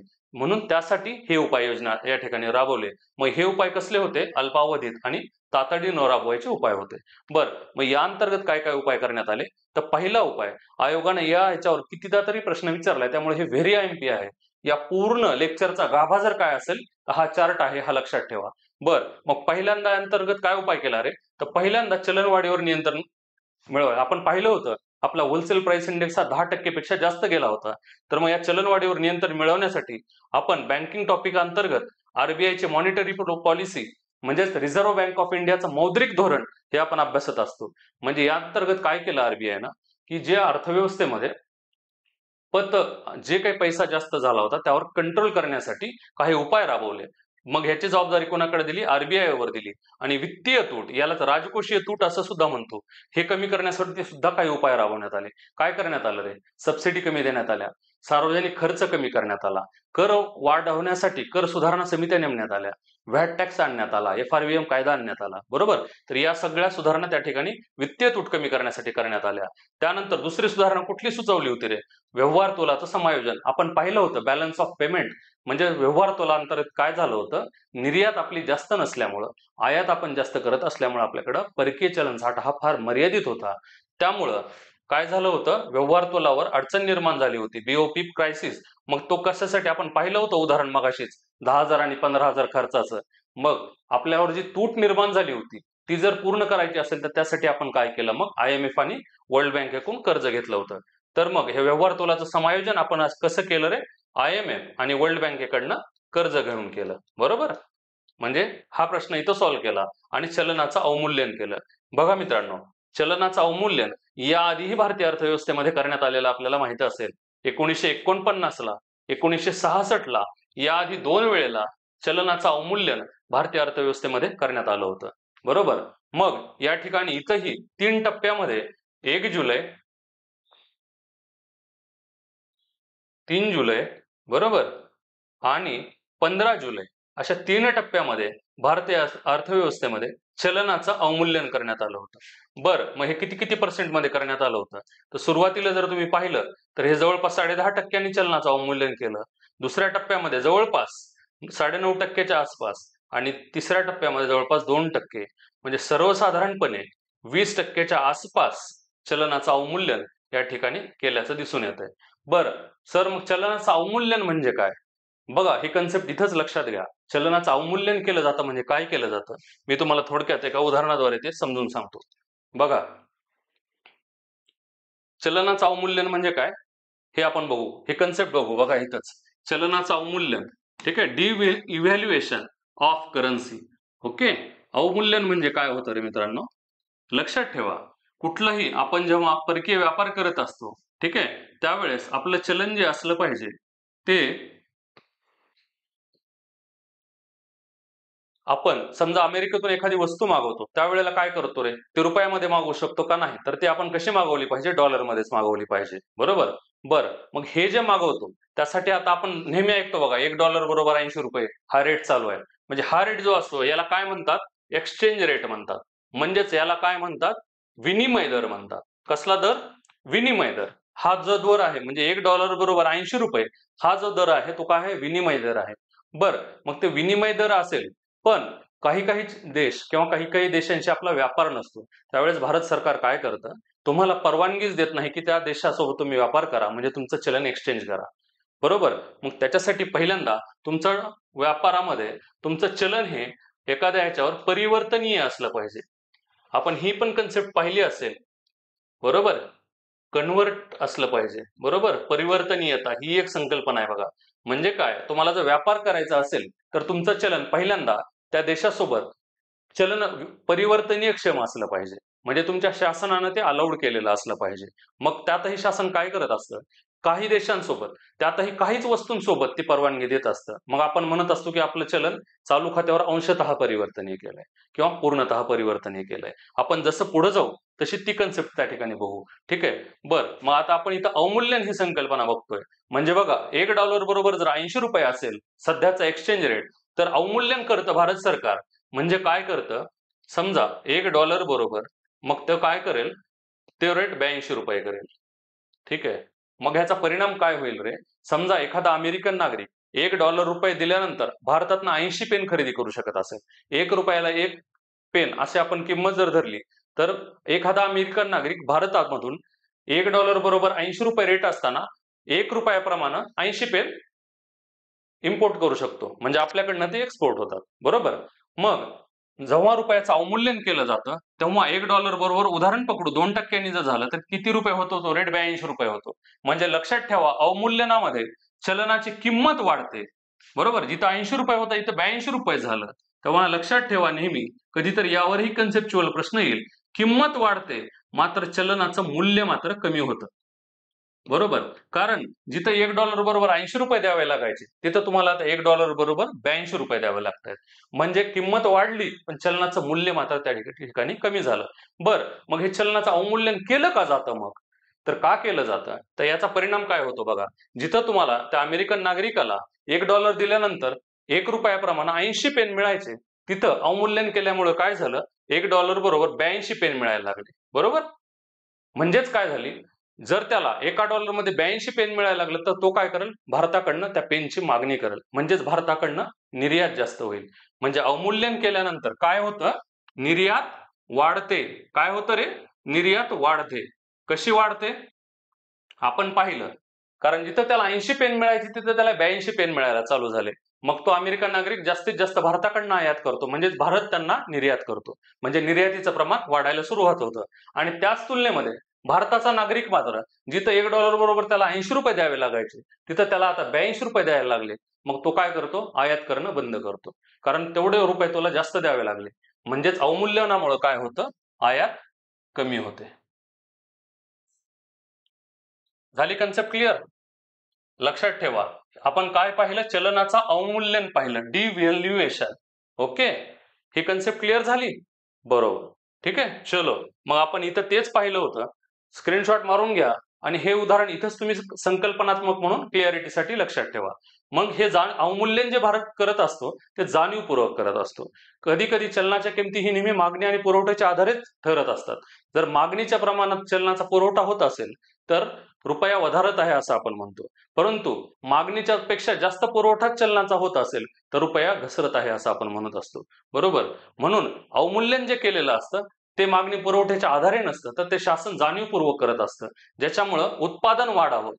आता निर्यात जर वाढत असेल म्हणजेच काय करणार, तो अमेरिकन नागरिक जर 82 पेनची मागणी करायला लागला, म्हणजे 80 पेन तो आधी मागवत होता, तो तो आता अवमूल्यनामुळे काय करायला लागला, 82 पेन मागवायला लागला, म्हणजे 2 पेन तो एक्स्ट्रा मागवायला लागला. त्यामुळे निर्यात वाढली, पण त्या 2 पेनचं प्रोडक्शन पण वाढलं. त्यामुळं अवमूल्यनामुळे आणखी काय फायदा होतो रे, तर उत्पादन वाढ होते. काय होतं, उत्पादन वाढतं. बरोबर, देशांतर्गत. तर हाही मुद्दा या ठिकाणी लक्षात असू द्या. मग हे आपण अवमूल्यनाची कन्सेप्ट पाहिली. तर म्हणून मग भारतानं काय केलं, बघा आपण पाहिलं, म्हणून मग भारतानं काय केलं, इथं चलनाचं अवमूल्यन केलं. म्हणजे मित्रांनो लक्षात घ्या, आयोग प्रश्न विचारेल, IMF आणि वर्ल्ड बँकेने मॅक्रो इकॉनॉमिक स्टेबलायझेशनच्या अंतर्गत मागणी व्यवस्थापनाच्या अंतर्गत कोणत्या कोणत्या उपाययोजना सुचवलेल्या आहेत, तर कोणत्या कोणत्या, चलनवाढीवर नियंत्रण ठेवणं आणि वित्तीय तूट कमी करणं, व्यवहार तोलाचं समायोजन करणं आणि चलनाचं अवमूल्यन करणं. ओके. बर, आता या माध्यमातून काय झालं, आता मागणी आपली स्थिर झाली. बरोबर, कारण हे उपाय कसले होते रे, मागणी व्यवस्थापनाशी संबंधित होते. बरोबर. पण मग आता ही मागणी झाली, ही अल्पकालीन उपाय झाले, याच्यामुळे काय झाली, आपली अर्थव्यवस्था फक्त स्थिर झाली. मात्र आता हे तात्पुरता उपाय झाला, आता आपल्याला दीर्घकालीन उपाय पण करणं आवश्यक आहे. मागणी थांबली, पण इथून पुढे असे काय अडचणी येऊ नये म्हणजे पुरवठा वाढवावा लागेल आपल्याला. बरोबर. मग काही दीर्घकालीन उपाय त्यासाठी करावे लागतील. त्याच्यासाठीच्या या उपाययोजना केल्या. काय आहेत त्या, स्ट्रक्चरल ऍडजस्टमेंट. आपण पाहिलं होतं, संरचनात्मक दोष निर्माण झाले होते, म्हणजे आपली अर्थव्यवस्था बंदिस्त झाली होती. आयात निर्यातीला वाव नव्हता, खाजगी उद्योगांना वाव नव्हता. मग यावर जर उपाय करायचा असेल तर हे उपाय कसले, दीर्घकालीन का एकाएकी होणार आहे होतं का ते सगळंच, एकदम सगळे उपाय उद्योग बंद करा, खासगी क्षेत्रांना वाव चालू करा असं होणार होतं का, नाही. ते हळूहळू करायची गोष्ट होती. म्हणजे ते उपाय कसले होते, दीर्घकालीन होते. मग याचा उद्देश काय होतं, अर्थव्यवस्थेमध्ये स्ट्रक्चरल रिफॉर्म करणं, म्हणजेच रचनात्मक सुधारणा करणं. आणि हे उपाय कसले होते, पुरवठा व्यवस्थापनाशी संबंधित होते. कसले होते, सप्लायशी. आपण पाहिलं होतं इथं आपण या माध्यमातून मागणी स्थिर केली, पण भविष्यात अशा अडचणी येऊ नये, मग आता पुरवठा वाढवणं गरजेचं आहे. तर मग आपला पुरवठा वाढावा म्हणून मग आपण व्यापाराचं उदारीकरण करायला सुरुवात केलं, आयातीचं उदारीकरण करायला सुरुवात केलं. म्हणजे आपल्या व्यापारावर जी काही आपल्या अर्थव्यवस्थेत बंधनं घालण्यात आली होती ते हळूहळू कमी करण्यात आली आणि जास्तीत जास्त खाजगी उद्योगांना आपण उद्योग सोपवायला चालू केली. म्हणजे जेणेकरून जास्तीत जास्त इन्व्हेस्टमेंट येईल, जास्तीत जास्त परकीय चलन चालू होईल आणि खाजगी उद्योगांची स्थापना झाल्यामुळं फॉरेन डायरेक्ट इन्व्हेस्टमेंट आपल्या अर्थव्यवस्थेत आल्यामुळं जास्तीत जास्त उद्योगांची स्थापना झाली. त्या माध्यमातून जास्तीत जास्त प्रोडक्शन वाढू लागलं. म्हणजे हे जे उपाय होते ते कसले होते रे, पुरवठा व्यवस्थापनाशी संबंधित होते आणि ते दीर्घकालीन होते. बर, मग IMF आणि वर्ल्ड बँकेनं स्ट्रक्चरल ऍडजस्टमेंट प्रोग्राम अंतर्गत कुठले कुठले उपाय सुचवले, तर हे 7 उपाय सुचवलेत. लक्षात घ्या, अशाला असा प्रश्न आयोगानं 2 ते 4 वेळेला विचारून झालाय की याच्या अंतर्गत पुरवठा व्यवस्थापनाशी संबंधित कुठले कुठले उपाय सुचवले, ते कोणते कोणते होते, व्यापार आणि भांडवलाचा ओघ तुम्ही सुधारा, औद्योगिक सुधारणा तुम्ही करा, राजकोषीय सुधारणा करा, नियोजनात तुमच्या सुधारणा करा, तुमच्या टॅक्सेशन मध्ये रिफॉर्म्स करा, तुमच्या चलनविषयक सुधारणा करा आणि तुमचं खाजगीकरण करा. म्हणजे हे जे उपाय होते ते हे सर्व कसले होते, दीर्घकालीन उपाय होते. आता तुम्ही म्हणाल सर तुम्ही एवढे तर इथं पॉईंट एक्सप्लेन केले, पण इथं मात्र तुम्ही पॉईंट एक्सप्लेन करत नाही. मित्रांनो, ही प्रत्येक पॉईंट एक्सप्लेन या ठिकाणी करणार आहे. त्याचं कारण असं, हा जो आराखडा होता तो IMF आणि वर्ल्ड बँकेनं घालून दिलेला होता आणि या सर्व उपायांचा एकत्रित समावेश आपण आपल्या उदारीकरण या सुधारणांतर्गत आपण त्या ठिकाणी केलाय. म्हणजे हे सर्व जे काही त्यांनी दिलेले पॉइंट्स आहेत हेच सगळे आपण आपल्या उदारीकरणांतर्गत राबवलेत. त्याच्यामुळे आपण पुढे जेव्हा उदारीकरण पॉइंट पाहतोय त्यामध्ये या पूर्ण याचं मी तुम्हाला डिटेल एक्सप्लेनेशन त्या ठिकाणी करेल. तर तुम्ही या चार्टचा आत्ताच या ठिकाणी स्क्रीनशॉट काढून ठेवा, कारण या चार्टवर सातत्याने आयोग या ठिकाणी प्रश्न विचारतोय. ओके, चलो पुढे बघा आता. मग आता आपण हे जे त्यांनी उपाय या ठिकाणी सर्व सुचवले होते, तर हे नेमकं आपण कसे कसे इम्प्लिमेंट केले, आपल्या मनमोहन सिंग आणि PV नरसिंह राव यांनी काय काय उपाययोजना राबवल्या, आपण पुढे पाहू. बघा, मग आपण काय केलं रे, बघा आपण काय केलं, उदारीकरण आपला जो टॉपिक आहे तो खऱ्या अर्थानं आता इथनं चालू झाला, पण त्याची पार्श्वभूमी त्या अंतर्गतच्या उपाययोजना आपण पाहिल्या. बर मग सर, आता उदारीकरण चालू झालं, आपण खूपदा ऐकतो उदारीकरण केलं, मग काय केलं रे? उदारीकरण करणं म्हणजे काय? अर्थव्यवस्थेत तुमचे जे क्षेत्र आहेत, primary sector, secondary sector, territory sector, प्राथमिक सेवा, द्वितीय क्षेत्र, तृतीय क्षेत्र, बरोबर? हे जे क्षेत्र आहेत त्यावरची बंधनं हळूहळू कमी करणं किंवा बंधनं काढून टाकणं किंवा ती शिथिल करणं म्हणजे काय करणं?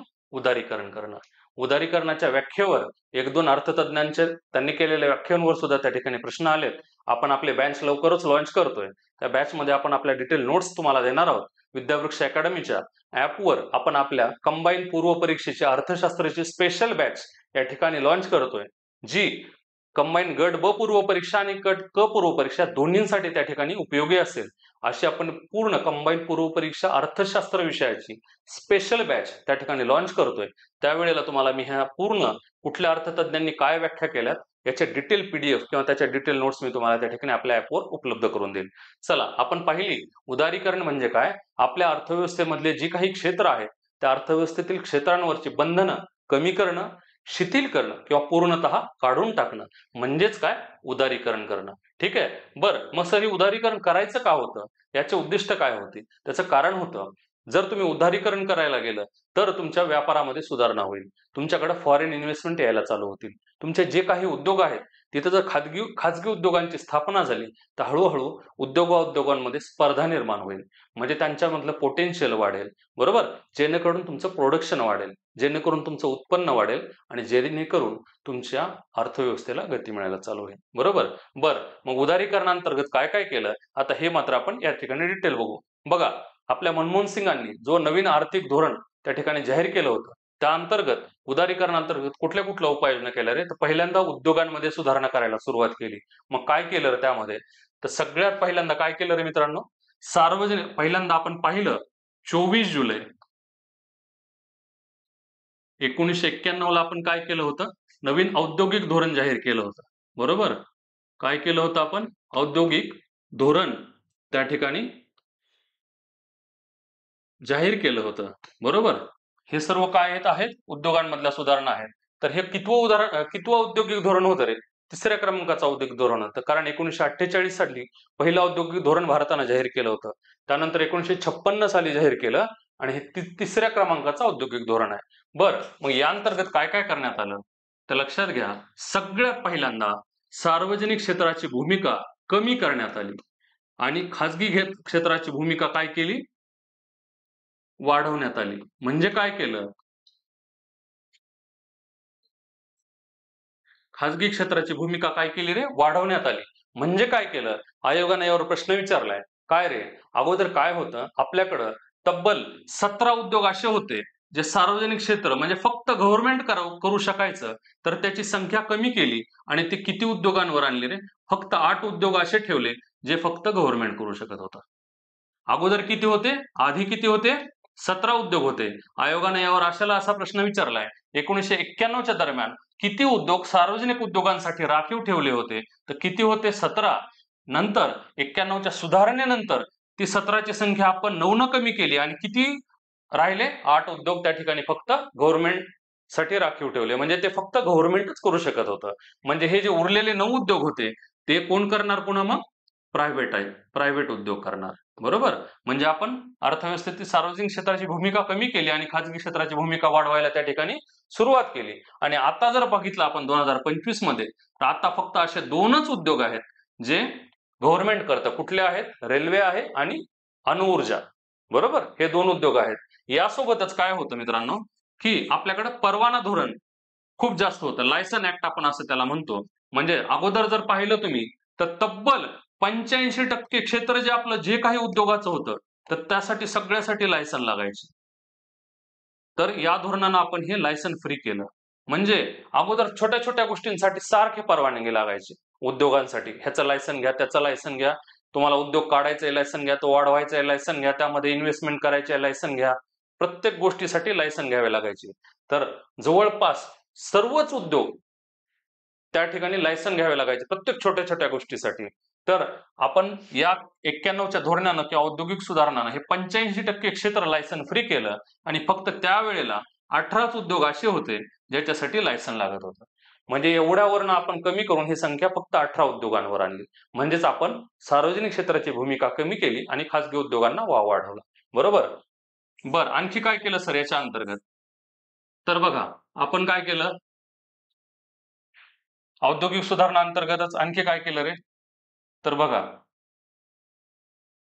MRTP जो ऍक्ट होता, MRTP ऍक्ट कधीचा होता रे? 1969चा होता.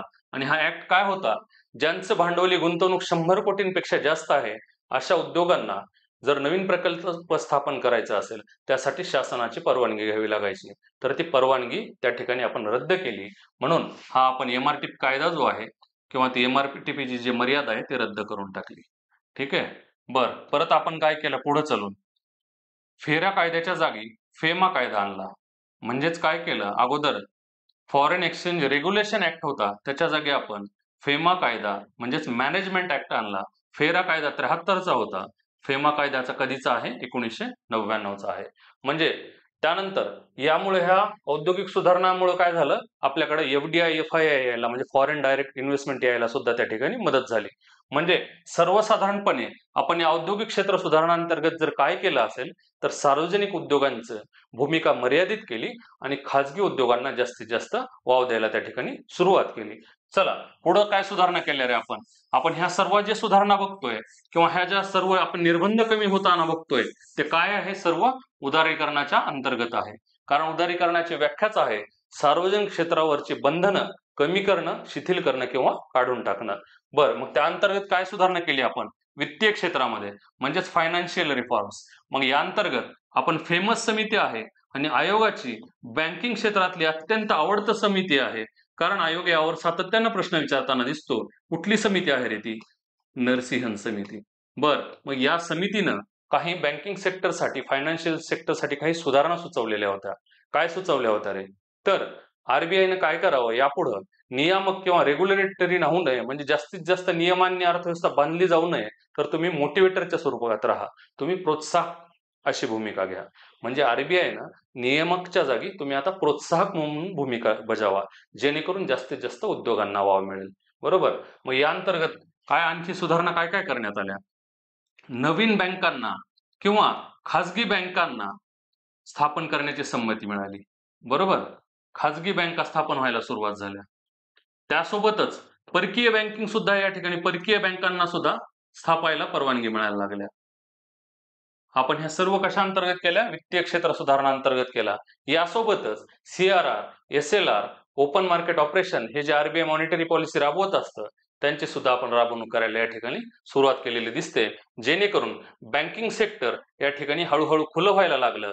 कारण याच्या अंतर्गत RBIनं हळूहळू बंधनं कमी केली आणि जास्तीत जास्त मोटिवेटरच्या स्वरूपात RBI राहिली. त्यानंतर नवीन बँका, खाजगी बँका आणि परकीय बँकांना या ठिकाणी सुरुवात केली. यासोबतच काय केलं आणखी? म्युच्युअल फंड 1992 पासून म्युच्युअल फंड सुद्धा त्या ठिकाणी त्यामध्ये फॉरेन डायरेक्ट इन्व्हेस्टमेंटला परवानगी दिली. त्यासोबतच इन्शुरन्स सेक्टर म्हणजेच विमा क्षेत्र सुद्धा फॉरेन इन्व्हेस्टमेंटसाठी त्या ठिकाणी खुलं करण्यात आलं. म्हणजे थोडक्यात वित्तीय क्षेत्र सुधारणा अंतर्गत आपण एवढ्या सर्व सुधारणा त्या ठिकाणी केलेल्या दिसून येतात. त्यानंतर मग फिस्कल राजकोषीय क्षेत्रामध्ये काय काय सुधारणा केल्या रे? आपण पाहिलं होतं आपली राजकोषीय तूट ही जवळपास 8.4% कडे गेली होती. बरोबर? परकीय चलन आपलं संपत आलं होतं. मग यावर जर सुधारणा करायची असेल तर फक्त तात्पुरत्या करून जमणार नाही, तर आपला यापुढेही अशा समस्या उद्भवू नये या दृष्टीने सुद्धा केल्या पाहिजेत. मग पहिल्यांदा जर तूट आपल्याकडे जास्त झाली असेल, आपण उदाहरण पाहिलं होतं, आता 10,000चा खर्च आपला 15,000 झाला होता बघा, आपण मित्राकडून उसने घेऊन 5,000 रुपये देऊन टाकले. पण यापुढे अशा समस्या उद्भवू नये म्हणून आपण काहीतरी आपल्या खर्चावर नियंत्रण ठेवावं लागेल ना. साईनाथच्या थाळी खाण्याऐवजी मेसला जाऊन गपचूप जेवण करावं लागेल. कोणाला तरी जाऊन पिक्चरला घेऊन जाण्यापेक्षा गपचूप लॅबमध्ये बसून अभ्यास करावा लागेल. म्हणजे आपला खर्च आपण नियंत्रित करतो. त्याचप्रमाणे अर्थव्यवस्थेत पण काय करण्यात आलं? राजकोषीय क्षेत्र सुधारणा करण्यासाठी पहिल्यांदा सबसिडी देणं, शासन ज्या अनुदान देत होतं ना, भरमसाठ अनुदान द्यायचं शासन शासकीय उद्योगांना. बरोबर? ते सबसिडी देणं पहिल्यांदा बंद करण्यात आलं किंवा कमी करण्यात आलं. त्यानंतर काय करण्यात आलं? तूट कमी व्हावी म्हणून खर्चामध्ये कमी करण्यात आलं. सार्वजनिक खर्च काय करण्यात आला रे? कमी करण्यात आला. बरोबर. बरं, मग यासोबतच काय करण्यात आलं आणखी? आपलं इन्कम वाढावं म्हणून टॅक्स रिफॉर्म करायला सुरुवात झाली. बरोबर. कर सुधारणा. मग त्या अंतर्गत आयोगाची आवडती समिती कोणती रे? 1991 ला निर्माण केलेली राजा चेलैया समिती. हे टॅक्स रिफॉर्म कमिटी त्या ठिकाणी नेमण्यात आली. आयोगाचा प्रश्न आहे, यावर 2 ते 3 वेळेला प्रश्न येऊन गेलेला आहे की कर सुधारणा 1991 ची समिती कोणती होती? राजा चेलैया समिती होती. आणखी एक वन लाईनर बीट याच ठिकाणी पाठ करून टाका. फादर ऑफ टॅक्स रिफॉर्म कोणाला म्हटलं जातं? तर राजा चेलैयांना म्हटलं जातं. कारण 1991च्या काळामध्ये कर सुधारणा विषयक महत्वाच्या शिफारसी करण्याचं काम राजा चेलैया यांनी केलं होतं. म्हणून फादर ऑफ टॅक्स रिफॉर्म असं जर कोणाला म्हटलं तर कोणाला? राजा चेलैया कमिटी. ओके. बर, मग हे कर सुधारणा करायला सुरुवात केली आपण, कारण आपण इथं खर्च आटोक्यात आणला, सबसिडी देणं कमी केलं, आपला खर्च सार्वजनिक कमी केला. बर, मग आता खर्च कमी केला, पण यापुढे आपलं उत्पादनही आपण वाढवणं अपेक्षित असेल. मग हे आपलं इन्कम वाढावं, सरकारच्या करामध्ये वाढ व्हावी, सरकारला जास्तीत जास्त टॅक्स मिळावा, यासाठी सरकारनं या उपाययोजना चालू करायला सुरुवात केल्या. कर सुधारणा म्हणजे सरकारचा सरकारचं कर संकलन कमी व्हायचं, ते जास्त व्हावं, यासाठी काय उपाययोजना करता येतील यासाठी ही कर सुधारणा समिती या ठिकाणी सरकारनं नेमलेली दिसून येते. बर, त्यानंतर आपण व्हॅटचा प्रयोग केलेला दिसून येतो. आणि आजचा आपला जो जीएसटी आहे तो सुद्धा कशाचं द्योतक आहे रे? तर हे कर सुधारणांचंच आहे. म्हणजे आजही ह्या ज्या उदारीकरण 1991 जरी ही पॉलिसी असली तरी या सुधारणा आजही त्या ठिकाणी सुरू असलेल्या आपल्याला दिसून येत आहेत. यासोबतच महत्वाचं मित्रांनो लक्षात ठेवा, आयोगाचा आवडता प्रश्न आणि आयोगानं कंबाईन पूर्व परीक्षेला तर 2020 ते 2025च्या दरम्यान 5 पैकी 4 वेळेला दरवर्षी एकाच कायद्यावर प्रश्न विचारलाय. ते राजकीय सुधारणा अंतर्गतच येतो. कुठला ऍक्ट होता रे तो? FRBM act, fiscal responsibility management act, budget management act. कधीचा कायदा होता हा? 2003चा कायदा होता.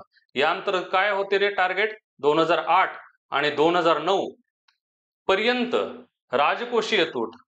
बरोबर, राजकोषीय तूट किती करायची होती?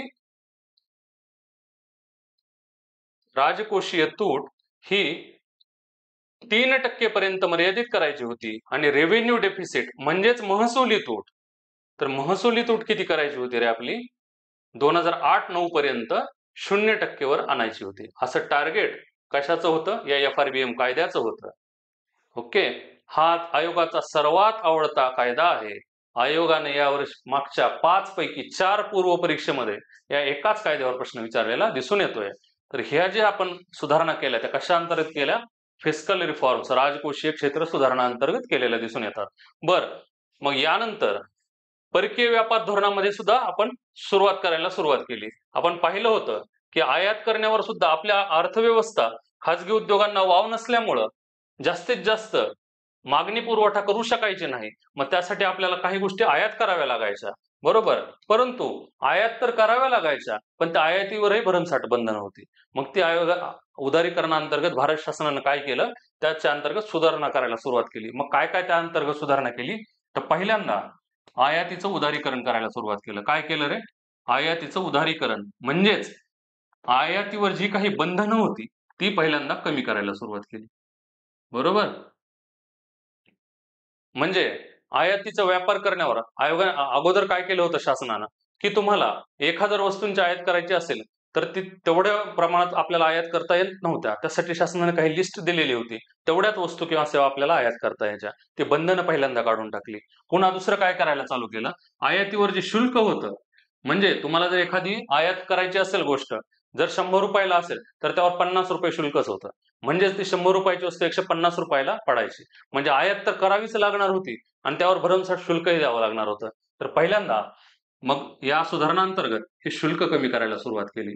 आयातीचा कोटा त्या ठिकाणी रद्द करण्यात आला किंवा कमी करण्यात आला. म्हणजे म्हटलं तुम्हाला जर 2000 पर्यंतची वस्तू 2000 वस्तू मागवायच्या असतील तर त्यावरही लिमिटेशन होत्या. ते लिमिटेशन त्या ठिकाणी काढण्यात आलं. त्यानंतर याच्या अंतर्गतच आपण परत काय केलं रे?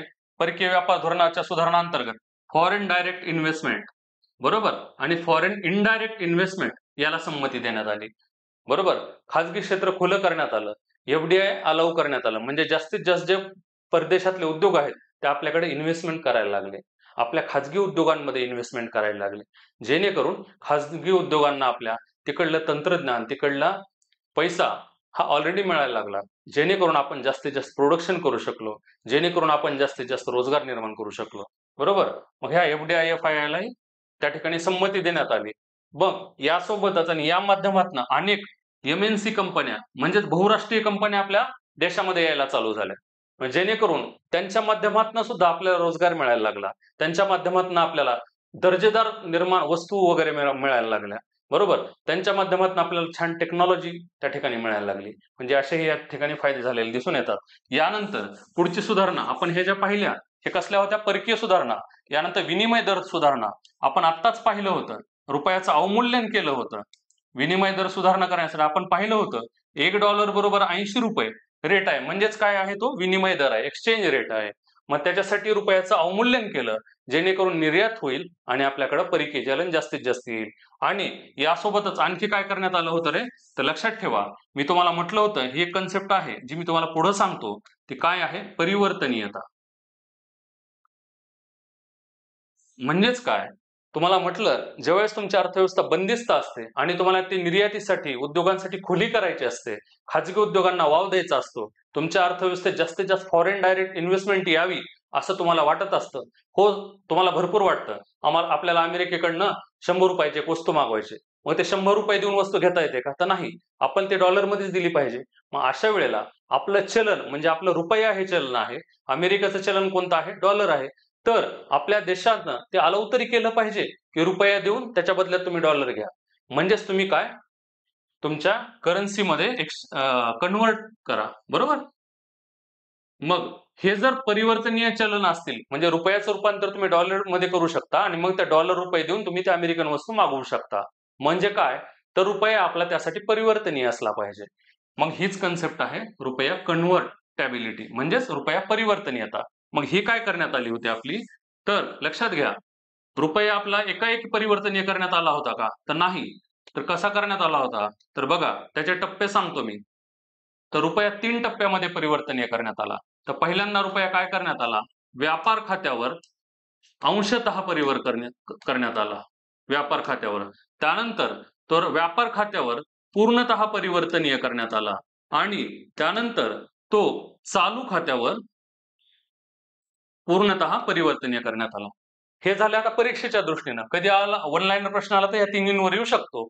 बरं सर, तुम्ही आम्हाला सांगताय हे व्यापार खात्यावर परिवर्तनीय करण्यात आला, अंशतः करण्यात आला, पूर्णतः करण्यात आला, म्हणजे नेमकं काय झालं किंवा आपल्या अर्थव्यवस्थेवरचा परिणाम काय झाला? तर तुम्हाला 2 मिनिटात सांगतो.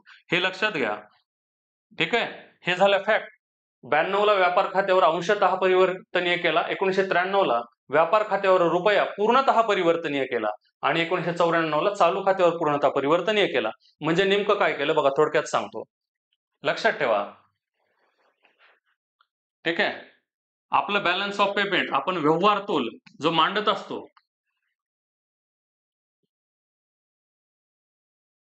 बरोबर, तर तो कसा मांडला जातो रे? त्याचे 2 खाते असतात. एक असतं चालू खातं म्हणजे करंट अकाउंट. काय असतं रे? चालू खाते म्हणजेच करंट अकाउंट आणि दुसरं काय असतं? कॅपिटल अकाउंट म्हणजेच भांडवली खाते. ठीक आहे. म्हणजे आपल्या इतर देशांशी जो काही व्यापार करतो, वस्तू असेल, सेवा असेल, त्या सर्वांचा जो हिशोब मांडला जातो, तर तो कशा स्वरूपात त्यालाच आपण काय म्हणतो? व्यवहार तोल म्हणतो. ठीक आहे. बरं, मग आता हा त्याच कुठल्या कुठल्या प्रकारे मांडला जातो? चालू खाते आणि भांडवली खाते असा आपण त्याचा हिशोब मांडत असतो. बरं, मग चालू खात्यामध्ये आणखी त्याचे 2 टाईप पडतात. कसे पडतात रे? एक असतो दृश्य खातं, त्याला इंग्लिशमध्ये आपण व्हिजिबल खातं असंही म्हणतो किंवा त्यालाच व्यापार खातं असंही म्हटलं जातं. काय म्हटलं जातं? व्यापार खातं. आणि लक्षात ठेवा, आणखी एक त्याचा प्रकार पडतो कुठला? अदृश्य खातं. काय आहे? अदृश्य खातं किंवा इनव्हिजिबल खातं. ठीक आहे. तर हे जे दृश्य खातं आहे, व्यापार खातं, म्हणजे यावर गेल्या वर्षभरामध्ये, एका वर्षामध्ये आपण समोरील देशांसोबत किती वस्तूंची आयात केली आणि किती वस्तूंची निर्यात केली याचा जो हिशोब मांडला जातो, तो कुठल्या खात्यावर मांडला जातो? तर तो या दृश्य खात्यावर म्हणजेच त्यालाच व्यापार खाते म्हणतात. आणि यावर कशाचा? तर फक्त वस्तूंचा आयात आणि निर्यात मांडली जाते. आणि हा जो अदृश्य खातं आहे यावर सेवा असतात, यासोबत रेमिटन्सेस म्हणजे ट्रान्सफर पेमेंट या गोष्टी असतात आणि यासोबतच आपण घेतलेले जे कर्ज असतं त्याच्यावरचं व्याज इत्यादी या गोष्टी इथं मांडल्या जातात अदृश्य खात्यावर. ठीक आहे, तर आपण मगाशी पाहिलं बघा, काय पाहिलं तर भांडवली खात्यावर परत कर्ज गुंतवणुकी ह्याचे व्यवहार मांडले जातात. आपण किती कर्ज घेतलं, आपण कुठं कुठं किती गुंतवणूक केली हे इत्यादीचे कशाखाली अंतर्गत मांडलं जातं, भांडवली खात्या अंतर्गत मांडलं जातं. तर आपण इथं कन्सेप्ट काय बघतोय तर की रुपया आपला या व्यापार खात्यावर परिवर्तनीय करण्यात आला. तर पहिल्यांदा 1992-93 ला या व्यापार खात्यावर रुपया कसा परिवर्तनीय केला होता, अंशतः. म्हणजेच वस्तूंसाठी फक्त काही वस्तू अशा शासनाने ठरवल्या होत्या की तेवढ्याच वस्तू तुम्ही तुमच्या चलनामध्ये कन्व्हर्टेशन करू शकता. म्हणजे रुपयाचं रूपांतर डॉलरमध्ये करू शकता, डॉलरचं रूपांतर रुपयामध्ये करू शकता. मी हे डॉलर फक्त उदाहरण देतोय. अशा अनेक देश आणि अशा अनेक देशांची चलनं. ठीक आहे, तर हे तुम्ही फक्त सुरुवातीच्या टप्प्यामध्ये आपली अर्थव्यवस्था खुली करत असताना आपण 1992 ला पहिल्यांदा काहीच वस्तूसाठी व्यापार खात्यावर रुपया परिवर्तनीय केला, अंशतः केला. म्हणजे काही निवडक वस्तू ठरवल्या, तेवढ्याच वस्तूंबद्दल तुम्हाला तुमचा रुपया परिवर्तनीय असेल. मग 1993 ला परत काय केलं की तो व्यापार खात्यावर पूर्णतः केला. म्हणजे परत या ज्या वस्तू होत्या इथं ज्या अंशतः होत्या त्या आता सगळ्या वस्तूंसाठी तुम्ही तुमचं चलन कन्वर्ट करू शकता, म्हणजे परिवर्तनीय करू शकता. आणि आता हे फक्त दृश्य खात्यासाठी केलं होतं, म्हणजेच व्यापार खात्यासाठी केलं होतं. तर पुढे चलून 1994 ला परत आपण काय निर्णय घेतला तर तो पूर्ण चालू खात्यावर म्हणजे दृश्य खाते प्लस अदृश्य खाते असं एकत्रितपणे तुम्ही तुमचा रुपया कन्वर्ट करू शकता. म्हणजे वस्तूंसाठी प्लस या सेवांसाठी तसेच या व्यवहारांसाठी सुद्धा तुम्ही तुमचा रुपया हा कन्वर्ट करू शकता. म्हणजेच रुपयाचं रूपांतर तुम्ही डॉलरमध्ये तुम्ही एकमेकांना ते चलन एक्सचेंज करू शकता. म्हणजे अशा पद्धतीनं जर तुम्हाला निर्यात किंवा आयात करायची असेल तर तुम्हाला ते परकीय देशाच्या चलनाच्या संदर्भातच करावी लागते. मग ते करण्यासाठी तुमचे देशांमधले जे चलन आहेत, उदाहरण रुपया आपलं भारताचं आणि अमेरिकेचं डॉलर जर घेतलं तर ते एकमेकांमध्ये परिवर्तनीय असलं पाहिजे. तेव्हाच तुम्ही एखादा व्यापार आयात किंवा त्याची निर्यात करू शकता. त्यासाठी पहिल्यांदा रुपयाचे काय करण्यात आले, हा परिवर्तनीय करण्यात आला आणि त्याआधी परिवर्तनीय व्हावा म्हणूनच ते अवमूल्यन केलं गेलं होतं. Concept clear? ओके. आणि आणखी एक लक्षात घ्या, रुपया आजही चालू खात्यावर परिवर्तनीय आहे, मात्र हे जे भांडवली खातं आहे यावर मात्र रुपया आजही अजूक परिवर्तनीय करण्यात आलेला नाही. यासाठी कुठली समिती नेमली होती रे? तारापोर समिती नेमली होती की रुपया भांडवली खात्यावर परिवर्तनीय करण्यात यावा. यासाठी कुठली समिती शासनाने नेमली होती तर ती कुठली होती? तारापोर समिती होती. Okay, concept clear? चलो बॅक टू द पॉइंट. बघा आपण पाहिलं मग विनिमय दरामध्ये सुधारणा करण्यासाठी काय काय केलं, रुपया परिवर्तनीय केला आणि रुपयाचं अवमूल्यन केलं. आणि त्यानंतर पायाभूत संरचना क्षेत्रामध्ये सुधारणा व्हाव्या म्हणून आपण काय उपाययोजना केल्या रे, तर पायाभूत संरचना क्षेत्रामध्ये एफडीआय म्हणजे फॉरेन डायरेक्ट इन्व्हेस्टमेंट आणि फॉरेन इनडायरेक्ट इन्व्हेस्टमेंट याला आपण संमती दिली. तर आपल्या अर्थव्यवस्थेतील विविध क्षेत्रांवरची बंधनं हळूहळू कमी व्हावी किंवा ते काढून टाकावी यासाठी शासनानं या विविध सेक्टरमध्ये, उद्योगांमध्ये, फायनान्शियलमध्ये, फिस्कलमध्ये, परकीय व्यापारामध्ये, विनिमय दरामध्ये आणि पायाभूत संरचना अशा सर्वांगीण सुधारणा त्या ठिकाणी केल्या. मग याचा एकत्रित परिणाम आपल्याला आता बघायला मिळतोय. लक्षात आलं? तर हे झाले उदारीकरण. बरं सर, मग एवढं उदारीकरण केलं तर याचे काय काय फायदे झाले? मित्रांनो तुमच्या आता लक्षात आलं असेल की उदारीकरण जरी केलं तर त्या अंतर्गत कसे कसे फायदे झाले. त्या माध्यमातून आपल्याकडे परकीय गुंतवणूक यायला सुरुवात झाली. त्या माध्यमातून आपल्याकडे खाजगी उद्योगांना वाव मिळाला. त्या माध्यमातून आपल्याकडे टेक्नॉलॉजी यायला सुरुवात झाली. मग खाजगी उद्योग स्थापन झाल्यामुळे आपल्याकडे उत्पादन वाढवायला सुरुवात झाली. रोजगार निर्मिती त्या मानानं व्हायला सुरुवात झाली. बरोबर. मग त्या आणखी काय झालं रे, आपल्या उद्योगांमध्ये स्पर्धा वाढायला सुरुवात झाल्या. बरोबर. तर असे अनेक फायदे आपल्या उदारीकरणाअंतर्गत झाले. तर सर मग नुसते फायदेच झाले का काही तोटेही झाले असतील की? तर हो, तोटेही काही प्रमाणात झाले. कारण काय झालं रे, उदारीकरण केल्यामुळं मात्र कृषी क्षेत्राचं प्रमाण जे अगोदर जीडीपी मध्ये खूप जास्त होतं ते मात्र हळूहळू आपण पाहतो आता सर्व्हिस सेक्टरचं प्रमाण जीडीपी मध्ये खूप जास्त झालंय. म्हणजे काय झालं, कृषी क्षेत्राचं जीडीपी मधलं जे काही प्रमाण होतं त्याचा दर मात्र खूप कमी झाला आणि सेवा क्षेत्राचं प्रमाण जास्तीत जास्त वाढायला चालू झाले. त्यामुळे कृषी क्षेत्राला फटका बसलेला दिसून येतो. त्यानंतर काय झालं, या उदारीकरणाच्या माध्यमातून आपल्याकडे अनेक आपण काही कृषी वस्तूही आयात निर्यात आपण करायला लागलो आणि आपल्या उदारीकरणाच्या माध्यमातून आपण आंतरराष्ट्रीय व्यापाराशी कनेक्ट झाल्यामुळं आंतरराष्ट्रीय व्यापारामध्ये जर काही किमतीमध्ये चढ उतार झाले तर त्याचे परिणाम आपल्या भारतीय अर्थव्यवस्थेवरही व्हायला लागले. म्हणून शेती क्षेत्रातली किंमतीमध्ये थोडी अस्थिरता निर्माण झाली. काय झाली? अस्थिरता निर्माण झाली. किमती फ्लक्च्युएट व्हायला लागल्या. त्यानंतर काय झालं? हे ज्या उदारीकरण किंवा जागतिकीकरणाची हे जे आपण पॉलिसी राबवली, यानंतर जी पंचवार्षिक योजना आली, 9वी पंचवार्षिक योजना, या दरम्यानची ती योजना अपयशी ठरली आणि त्यामध्ये प्रामुख्यानं जॉबलेस ग्रोथ पाहायला मिळाला. म्हणजे रोजगार वाढले मात्र रोजगारामध्ये वृद्धी होत नव्हती. तर अशा काही मर्यादा या उदारीकरणाअंतर्गत आपण पाहू शकतो. त्यानंतर बघा पुढची कन्सेप्ट आपण बघूया. कुठली कन्सेप्ट आहे रे? आता उदारीकरण पाहिल्यानंतर आपण बघतोय जागतिकीकरण. तर लक्षात ठेवा, प्रायव्हेटायझेशन म्हणजेच खाजगीकरण. तर मग खाजगीकरण म्हणजे काय रे? खाजगीकरण म्हणजे काय रे? एखाद्या सार्वजनिक क्षेत्रातील कंपनीतली बरोबर शासकीय इन्व्हेस्टमेंट कमी करून किंवा पूर्णतः काढून ते उद्योग किंवा ते क्षेत्र पूर्णतः खाजगी उद्योगाकडे हस्तांतरित करणं म्हणजेच काय करतो आपण? खाजगीकरण करतो. बर, मग हे खाजगीकरण करण्याचे काही मार्ग आहेत. आयोगाने या तक्त्यावरही प्रश्न विचारलेला दिसून येतो. मित्रांनो, याचा स्क्रीनशॉट काढून घ्या. खाजगीकरणाचे काही मार्ग किंवा मार्गही म्हणण्यापेक्षा प्रायव्हेटायझेशनचे काय मेजर जर असतील तर ते कोणते आहेत? तर हे 3 आहेत. म्हणजे ह्या ज्या पूर्ण उपाययोजना आहेत त्या सर्व आपण खाजगीकरणांतर्गतच करतो. फक्त त्यामध्येही जर सब टाईप करायचे झाले तर या पद्धतीने केले पाहिजेत, कारण यावर आयोगाने सातत्याने प्रश्न विचारलेत. तर आता आपण पाहिलं खाजगीकरण म्हणजे काय. आता आपण उदारीकरण करायला चालू केलं होतं बरोबर, म्हणजे थोडे थोडे बंधन शिथिल करायला चालू केले आणि खाजगी उद्योगांना वाव दिला. आता त्याच्या एक स्टेप पुढे जाऊन आता जास्तीत जास्त खाजगीकरणाकडे जायला चालू झालं. म्हणजे सरकारी उद्योगांचं प्रमाण, म्हणजे एखादी कंपनी जरी स्थापन केलेली असेल, समजा 100% इन्व्हेस्टमेंट त्यात सरकारी कंपनीचे असेल तर त्यातलं 100%चं प्रमाण हळूहळू कमी करण्यात येऊन त्यातले शेअर, समजा 100%चे शेअर 50% शासनाकडे ठेवणं आणि 50% प्रायव्हेट उद्योगाला देणं. ओके, म्हणजे या पद्धतीने आपण हळूहळू खाजगीकरणाकडे त्या ठिकाणी वळायला लागलो. बर, मग त्यामध्ये खाजगीकरणाचे पहिले जर मार्ग पाहायचे असतील तर ते ओनरशिप विषयक मेजर आहेत, म्हणजे मालकी हक्काचे मार्ग आहेत. त्यातली पहिली मार्ग कुठला आहे रे खाजगीकरण करण्याचा? तर तो प्रतिराष्ट्रीयकरण. म्हणजेच हाला इंग्लिश वर्ड लक्षात ठेवा आणि ही कन्सेप्ट मित्रांनो नक्की लक्षात ठेवा. यावर प्रश्न येऊन गेलाय, यापुढे येणं अपेक्षित आहे. डिनॅशनलायझेशन. डिनॅशनलायझेशन म्हणजे काय? एखाद्या खाजगी उद्योग सार्वजनिक उद्योगातील भांडवल, इन्व्हेस्टमेंट, कॅपिटल आणि व्यवस्थापन म्हणजे मॅनेजमेंट, ठीक आहे, म्हणजे एखाद्या सार्वजनिक कंपनीतलं कॅपिटल प्लस मॅनेजमेंट दोन्ही तुम्ही जेव्हा खाजगी उद्योगाला हस्तांतरित करता त्याला काय म्हणतो आपण? प्रतिराष्ट्रीयकरण म्हणतो किंवा त्यालाच आपण डिनॅशनलायझेशन असं म्हणतो. Concept clear? ओके, पुढचा बघा जॉईंट व्हेंचर. खाजगीकरणाचा दुसरा मार्ग मालकी हक्क विषय, कारण ह्याच्यामध्ये मालकीबद्दल बोललं जाते. लक्षात घ्या, मालकी कुणाकडे असेल त्यामुळे हे मालकी हक्क विषयक मार्ग आहेत. हे सर्व खाजगीकरणाचेच मार्ग आहेत. कसले आहेत पण हे?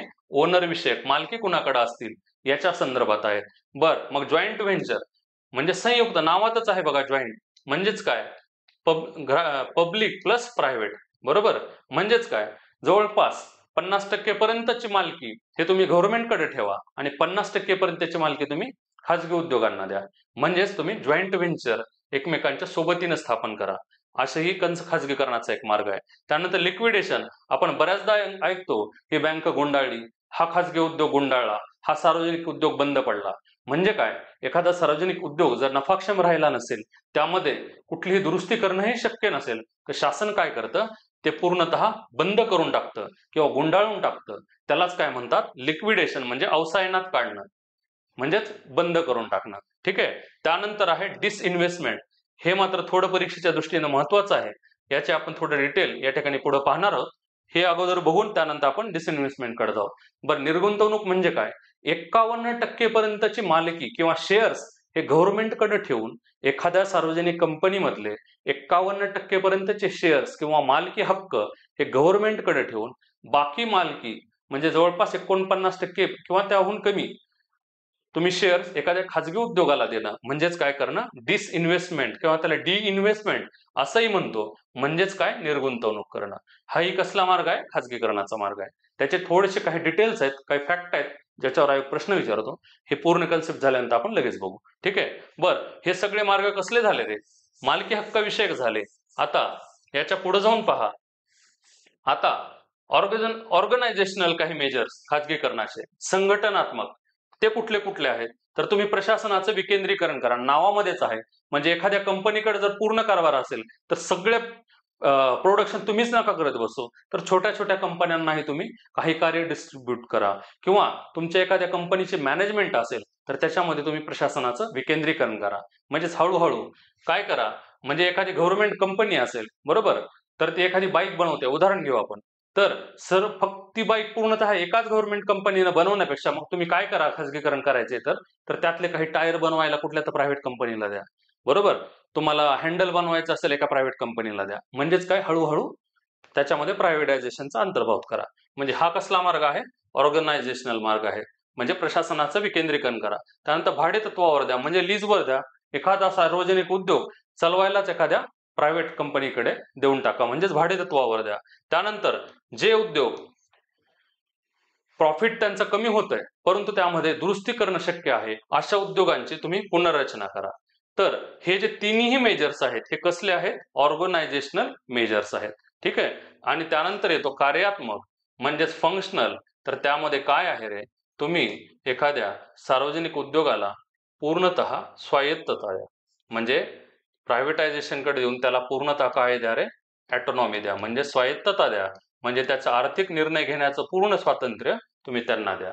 थोडक्यामध्ये खाजगीकरणच करायचंय तर खाजगीकरण कसं कशा पद्धतीने केलं जाऊ शकतंय, एक मालकीबद्दल केलं जाऊ शकतंय, एक तुमचं त्यांचं ऑर्गनायझेशनल काम कसं असेल त्याच्याबद्दल केलं जाऊ शकतंय, आणि एखाद्या सार्वजनिक कंपनीचं फंक्शन कसं होईल, म्हणजे त्यामध्ये कसं प्रायव्हेटायझेशनला स्कोप दिला जाईल, त्या पद्धतीनं ऑटोनॉमीच्या माध्यमातून केलं जाऊ शकतंय.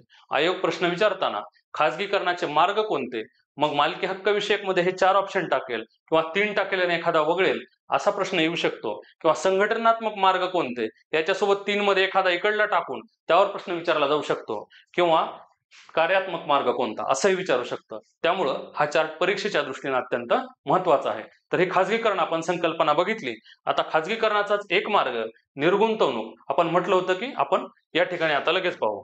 बघा, मी आत्ताच म्हणलं निर्गुंतवणूक म्हणजे काय रे, मी तुम्हाला सांगितलं एखाद्या सार्वजनिक कंपनीमधील 51% पर्यंतचे शेअर्स गव्हर्नमेंटकडेच ठेवून बाकी शेअर्स हे खाजगी उद्योगांना हस्तांतरित करणं, म्हणजेच काय करणं, निर्गुंतवणूक करणं, बरोबर. मग निर्गुंतवणुकीसंदर्भात काही जे फॅक्ट्स आहेत जे परीक्षेच्या दृष्टीने महत्वाचे आहेत तेवढे आपण बघू. त्या फॅक्ट्स मात्र तुम्ही पाठ करणं त्या ठिकाणी अपेक्षित आहे.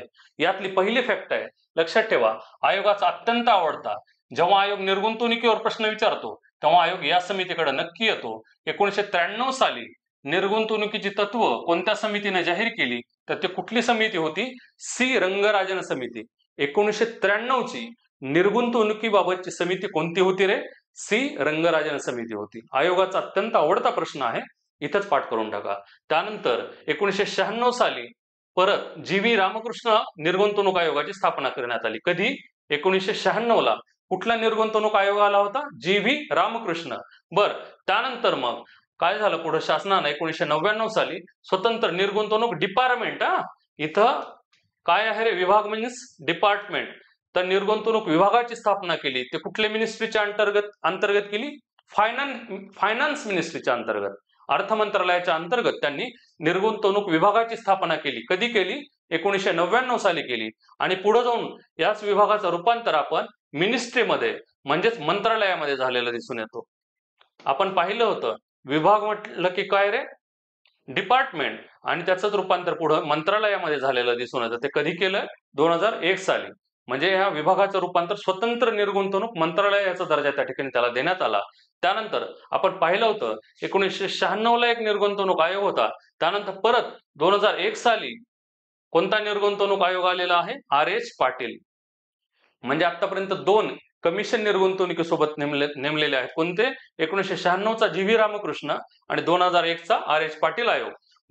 परत इथं मंत्रालय होतं, त्याचं रूपांतर परत शासनानं कमी करून त्याचं परत 2004 साली विभागामध्ये रूपांतर करण्यात आलेलं दिसून येतं. आणि आयोगाने प्रश्न विचारलाय आणि इथून पुढेही विचारलं जाऊ शकतं. 2016 साली निर्गुंतवणूक विभागाचं नामकरण काय करण्यात आलं रे, दीपम विभाग करण्यात आलं. याचं शॉर्ट फॉर्म आहे, याचं लॉंग फॉर्म काय, department of investment and public asset management, म्हणजेच दीपम विभाग. निर्गुंतवणूक विभागाचं नामकरणच काय केलं, दीपम विभाग असं केलं. आणि हे जे निर्गुंतवणूक आहे मित्रांनो, या सर्वांमधून ठीक आहे, एखाद्या कंपनीत समजा अल्पमतातली भागीदारी विकायची म्हणजे काय करायचं, आपण पाहिलं होतं निर्गुंतवणूक म्हटलं की 51% पर्यंत शेअर्स गव्हर्नमेंटकडे ठेवायचे आणि 49% विकून टाकायचे. तर मग त्याच्या पुढे जाऊन निर्गुंतवणूकच्या पुढे जाऊन हे राष्ट्रीय गुंतवणूक निधी त्या ठिकाणी पुढे स्थापन करण्यात आला. तो कसा होता, नॅशनल इन्व्हेस्टमेंट फंड. 2005 ची त्याची स्थापना आहे. तर हा निधी काय होता, तर 51% पर्यंतचे शेअर्स विकत नका बसू, किंवा सॉरी 51% पर्यंत तर तुमच्याकडेच राहू द्या, पण ते 49% विकण्यापेक्षा 5-10% शेअर्स विका, त्यातनं काही पैसा येईल शासनाकडे. बरोबर, म्हणजे एखादी शासकीय कंपनी असेल, बरोबर, तर त्यातले 51% पर्यंतचे शेअर्स तुमच्याकडेच असणार आहेत. आपण काय म्हणतो, खासगीकरणामध्ये 51% शासनाचे, बरोबर, किमान. म्हणजे तुम्ही मग 51% असावं असं काही नाही. शासन 80% हे ठेवू शकतं, 20% प्रायव्हेटायझेशनला देऊ शकतं शासनानं किमान 51% शेअर्स म्हणजे बहुमताचा हक्क हा शासनानं स्वतःकडे ठेवला पाहिजे. आणि त्यानंतर वरचे तुम्ही कितीही शेअर्स खासगी उद्योगाला द्या, म्हणजे खासगीकरण करा. मग त्याच्याच कन्सेप्टमध्ये पुढे जाऊन राष्ट्रीय गुंतवणूक निधीची स्थापना करण्यात आली. त्यामध्ये काय आहे, तर 49% म्हणजे 51% शासनाचे तर पाहिलंच होतं, पण वरचे 49% पर्यंतचे शेअर्स तुम्ही खासगी उद्योगांना देऊ शकता. तर तुम्ही तेवढे न देता 5-10% शेअर्स द्या आणि त्यामधनं जो काही पैसा येईल त्याच्या मिळून त्यांनी एक नॅशनल इन्व्हेस्टमेंट फंड स्थापन केला. म्हणजेच सार्वजनिक उद्योगातल्या अल्पमतातली भागीदारी त्यांनी विकली आणि त्याचं सर्वांचं मिळून एक राष्ट्रीय गुंतवणूक निधी स्थापन केला. बरोबर, मग हा निधी जो असतो तो आपला जो संचित निधी आहे त्याच्या बाहेर ठेवला जातो आणि हा निधी जो आहे तो कायमस्वरूपी ठेवला जातो. लक्षात ठेवा या फॅक्ट. हा जो नॅशनल इन्व्हेस्टमेंट फंड आहे तो सार्वजनिक क्षेत्रातील जे उद्योग आहेत त्यांच्यामधल्या अल्पमतातली भागीदारी विकून तो फंड स्वतंत्रपणे निर्माण केला गेलाय. तो आपल्या संचित निधीचा भाग नसतो, तो कायमस्वरूपी सस्टेन केला जातो, मेंटेन केला जातो आणि त्याचं व्यवस्थापन UTI, SBI यांच्यासारख्या म्युच्युअल फंडांकडे देण्यात आलेला आहे. आणि हा जो काही निधी निर्माण झालाय यातनं 75% निधी तुम्ही सामाजिक कार्यासाठी वापरा, सामाजिक क्षेत्रासाठी वापरा आणि 25% निधी जो होता तो केंद्रीय सार्वजनिक उपक्रमांसाठी वापरा, असं त्यांचं ठरवण्यात आलंय. ठीक आहे, तर या निर्गुंतवणुकी संदर्भात काही फॅक्ट्स होत्या. त्यातली सर्वात जर महत्वाची फॅक्ट्स असेल तर मी परत सांगतो, 1993ची रंगराजन समिती आयोगाने सर्वात जास्त प्रश्न ह्या एका समितीवर त्या ठिकाणी विचारलेले दिसून येतात. हे सर्वही तुम्ही पाठ करा, परंतु जास्त प्रश्न यावर विचारलेले आहेत, त्यामुळे ती फॅक्ट मात्र नक्की लक्षात ठेवा. चला, आता आपण उदारीकरण पाहिलं, खाजगीकरण पाहिलं, खाजगीकरणाचे मार्ग पाहिले, खाजगीकरणाचाच मार्ग म्हणजे निर्गुंतवणूक म्हणजे काय त्याच्या संदर्भात काही फॅक्ट्स पाहिल्या. आता आपण जागतिकीकरण म्हणजे काय, म्हणजे आपण आपल्या लेक्चरच्या शेवटच्या टप्प्याकडे आलो. बघा, आता अर्थव्यवस्था हळूहळू खुली झाली, परत आपण खाजगी उद्योगांना वाव देत गेलो, हळूहळू आता उद्योगांचं खाजगीकरण होत गेलं. आता याच्या पुढे जाऊन आपलं अंतिम ध्येय म्हणजे ग्लोबलायझेशन. ओके, काय बघू आपण. बघा, आता आपण शेवटच्या टप्प्याकडे आलोय. काय आहे, जागतिकीकरण म्हणजे ग्लोबलायझेशन. ग्लोबलायझेशन हे कसलं ध्येय आहे रे, तर हे फायनल डेस्टिनेशन आहे. म्हणजे ह्या जेवढ्या सुधारणा केल्या त्या सर्वांचं अंतिम ध्येय जर काय असं विचारलं, अल्टिमेट गोल, तर ते काय आहे, ग्लोबलायझेशन, जागतिकीकरण करणं. लक्षात ठेवा, आंतरराष्ट्रीयीकरण करणं, इंटरनॅशनलायझेशन अशी एक कन्सेप्ट आहे. पण इंटरनॅशनलायझेशन म्हणजे काय येतं, फक्त 2 देशांमध्ये व्यापार करणं. ओके, वस्तूंचा असू द्या, सेवांचा असू द्या, इथपर्यंतचीच ती मर्यादित संकल्पना आहे. किंवा आणखी काही देशांमध्ये व्यापार करणं, म्हणजे फक्त तेवढ्यापुरती मर्यादित संकल्पना आहे. परंतु ग्लोबलायझेशन म्हणजे फक्त वस्तूंचा, सेवांचाच नाही, तर त्यांचं तंत्रज्ञान असेल, त्यांची सेवा असेल, त्यांचा श्रम असेल, या सर्वांचा एकमेकांमध्ये व्यापार करणं, देशांमधल्या काही सीमाच नाहीत असं समजणं आणि सर्व जगच एक आहे, म्हणजे सर्व जगाचं एकात्मीकरणच आहे असं समजणं. म्हणजे मग जागतिकीकरण म्हणजे काय, थोडक्यामध्ये देशादेशांमध्ये वस्तू व सेवा, तंत्रज्ञान, श्रम, भांडवल या सर्वांचा कुठल्याही निर्बंधाविना एकमेकांना पुरवठा होणं, जग व्यापारी दृष्ट्या, आर्थिक दृष्ट्या जवळ येणं म्हणजेच काय, जागतिकीकरण. बर, मग सर जागतिकीकरणामध्ये कशा कशाचा संदर्भ होतो, समावेश होतो, आयोगानं या 4 घटकांवर बेसिकली प्रश्न विचारलेले दिसून येतात. जागतिकीकरणाचे मापदंड म्हणजे काय असाही प्रश्न आयोगाने विचारलाय. कधी कधी त्या शब्दांमध्ये फरक झालेला दिसतो, परंतु ह्या 4च कन्सेप्टचा समावेश त्या ठिकाणी होतो. ग्लोबलायझेशन मध्ये कशा कशाचा समावेश होतो किंवा जागतिकीकरणाचे ग्लोबलायझेशनचे मापदंड कोणते असं जर विचारलं तर हे फक्त 4 फ्लो आहेत. कुठले आहेत? वस्तू, जागतिकीकरण म्हणजे काय आपण पाहिलं, देशादेशांमध्ये वस्तू आणि सेवांचा मुक्त प्रवाह होणं. मुक्त म्हणजे कुठलेही बंधन नसताना, विनाबंधन, निर्बंधाविना वस्तू आणि सेवांची देवाणघेवाण होणं. त्यानंतर त्यासोबतच भांडवलाची देवाणघेवाण होणं. ते कशा माध्यमातून होणार आहे? एफडीआयच्या, foreign direct investment, FII, foreign indirect investment याच्या माध्यमातून होणार आहे. त्यानंतर परत त्यासोबत तुम्ही टेक्नॉलॉजीचे सुद्धा हस्तांतरण करा एकमेकांच्या, आणि त्यासोबतच तुम्ही श्रमाचा, इथं लक्षात ठेवा आयोगानं कधी कधी इथं श्रमाच्या ऐवजी कामगारांचा असाही उल्लेख केलेला आहे, तर तोही त्या ठिकाणी बरोबर मानला पाहिजे. ठीक आहे, म्हणजे जागतिकीकरण करण्याअंतर्गत या 4 घटकांचा समावेश होतो. एक आहे वस्तू आणि सेवांचा तुम्ही फ्लो येऊ द्या. त्यानंतर तुम्ही तुमच्या कॅपिटलचा एकमेकांच्या देशांमध्ये इन्व्हेस्टमेंट करा. तुम्ही तुमच्या टेक्नॉलॉजीची ट्रान्सफर करा आणि तुम्ही तुमचा श्रम, तुमचा स्किलफुल लेबर असेल किंवा तुमच्याकडले काही कामगार असतील स्किलफुल, तर त्यांचाही तुम्ही एकमेकांकडे हस्तांतरण होऊ द्या. म्हणजे जागतिकीकरण ही अतिशय सखोल संकल्पना आहे. जागतिकीकरण म्हणजे व्यापारी दृष्ट्या आणि आर्थिक दृष्ट्या जग जवळ येणं. आयोगाने एकदा चुकीचं स्टेटमेंट पण दिलंय, कुठलं की जागतिकीकरण म्हणजे राजकीय दृष्ट्या जग जवळ येणं, तर राजकीय दृष्ट्या नाही, व्यापारी दृष्ट्या व आर्थिक दृष्ट्या. मी तर लिहितो कसा? व्यापारी दृष्ट्या आणि आर्थिक दृष्ट्या जग जवळ येणं म्हणजेच काय? जागतिकीकरण होणं. परंतु राजकीय दृष्ट्या आहे का? तर नाही, राजकीय दृष्ट्या नाही. व्यापारी दृष्ट्या आणि आर्थिक दृष्ट्याच फक्त जग जवळ येणं म्हणजे जागतिकीकरण होय. तर मित्रांनो, आयोगाचा आणखी एक आवडता हा मॅप लक्षात ठेवा. या सर्व रिफॉर्मच्या अंतर्गत लक्षात ठेवा, जागतिकीकरण हा अल्टिमेट गोल आहे, खाजगीकरण हा त्याचा मार्ग आहे. काय? खाजगीकरण हा काय आहे? रूट आहे, मार्ग आहे. आणि उदारीकरण, तुम्ही खाजगीकरण किंवा जागतिकीकरण कसं करावं त्याची दिशा दाखवतं. ओके, हा याच्यावर प्रश्न आयोगाने खूपदा विचारलेत. काय रे, उदारीकरण ही काय आहे? सुधारणांची दिशा आहे. खाजगीकरण हा काय आहे? मार्ग आहे. आणि जागतिकीकरण काय आहे? ध्येय आहे. आयोगाने यावर सातत्याने प्रश्न विचारलेले दिसून येतात. बर मित्रांनो, एकंदर आपण हा पूर्ण टॉपिक पाहिला. आता याच्यानंतर आपण काही तुम्हाला 1-2 बीट मी असे सांगेल जे तुमच्या सहसा तुम्ही जे संदर्भ ग्रंथ वापरता त्यामध्ये नाही, ते थोडक्यात आपण बघू आणि आपण नंतर आयोग नेमकं या टॉपिकवर प्रश्न कसे विचारते ते PYQ बघू. बघा, थोडक्यात सांगतो. लक्षात ठेवा, आर्थिक सुधारणांच्या, लक्षात घ्या हे कुठेही नाही, हे लिहून घ्या तुम्ही, किंवा अजून प्रश्न विचारलेला नाही पण आयोग आता एक स्टेप पुढे जात आहे, तर आपणही याचा अभ्यास करणं, या ठिकाणी अभ्यास करणं अपेक्षित आहे. आर्थिक सुधारणांच्या किती पिढ्या मानल्या जातात? तर लक्षात ठेवा, किती? 4 पिढ्या मानल्या जातात. म्हणजे 4th generation of economic reforms किती आहेत? 4 आहेत. त्यातली पहिलीच कोणती आहे? फर्स्ट जनरेशन कोणती आहे? तर आपली 1991 ते 2000 पर्यंतची. हे सगळ्या काय आहेत हे मी जनरेशन सांगतोय, आर्थिक सुधारणांच्या पिढ्या. ओके, कधी वन लाईनर येऊन जाऊ शकतो, आर्थिक सुधारणांच्या पिढ्या किती आहेत किंवा भारतात किती पिढ्या मानल्या जातात. आर्थिक सुधारणांच्या एकूण म्हणजे इंडियन इकॉनॉमिक रिफॉर्म्सच्या एकूण 4 जनरेशन्स मानल्या जातात, परंतु भारतामध्ये त्या फक्त 3च मानल्या जातात. किती? 3. कशा कशा? 1991 ते 2000 याच्या दरम्यान ज्या काही सुधारणा राबवल्या गेल्या त्या फर्स्ट जनरेशन सुधारणा आहेत असं म्हणतात. मग सेकंड जनरेशन ज्या सुधारणा आहेत त्या लगेचच 2001 यापासून ज्या काही पुढे,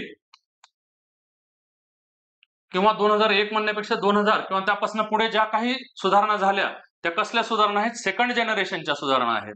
त्यानंतर थर्ड जनरेशनच्या ज्या सुधारणा आहेत ते लक्षात ठेवा, 10व्या पंचवार्षिक योजना, 10वी पंचवार्षिक योजनेच्या सोबतच म्हणजेच 2002 ते 2007च्या दरम्यान या योजना सुरू झाल्या.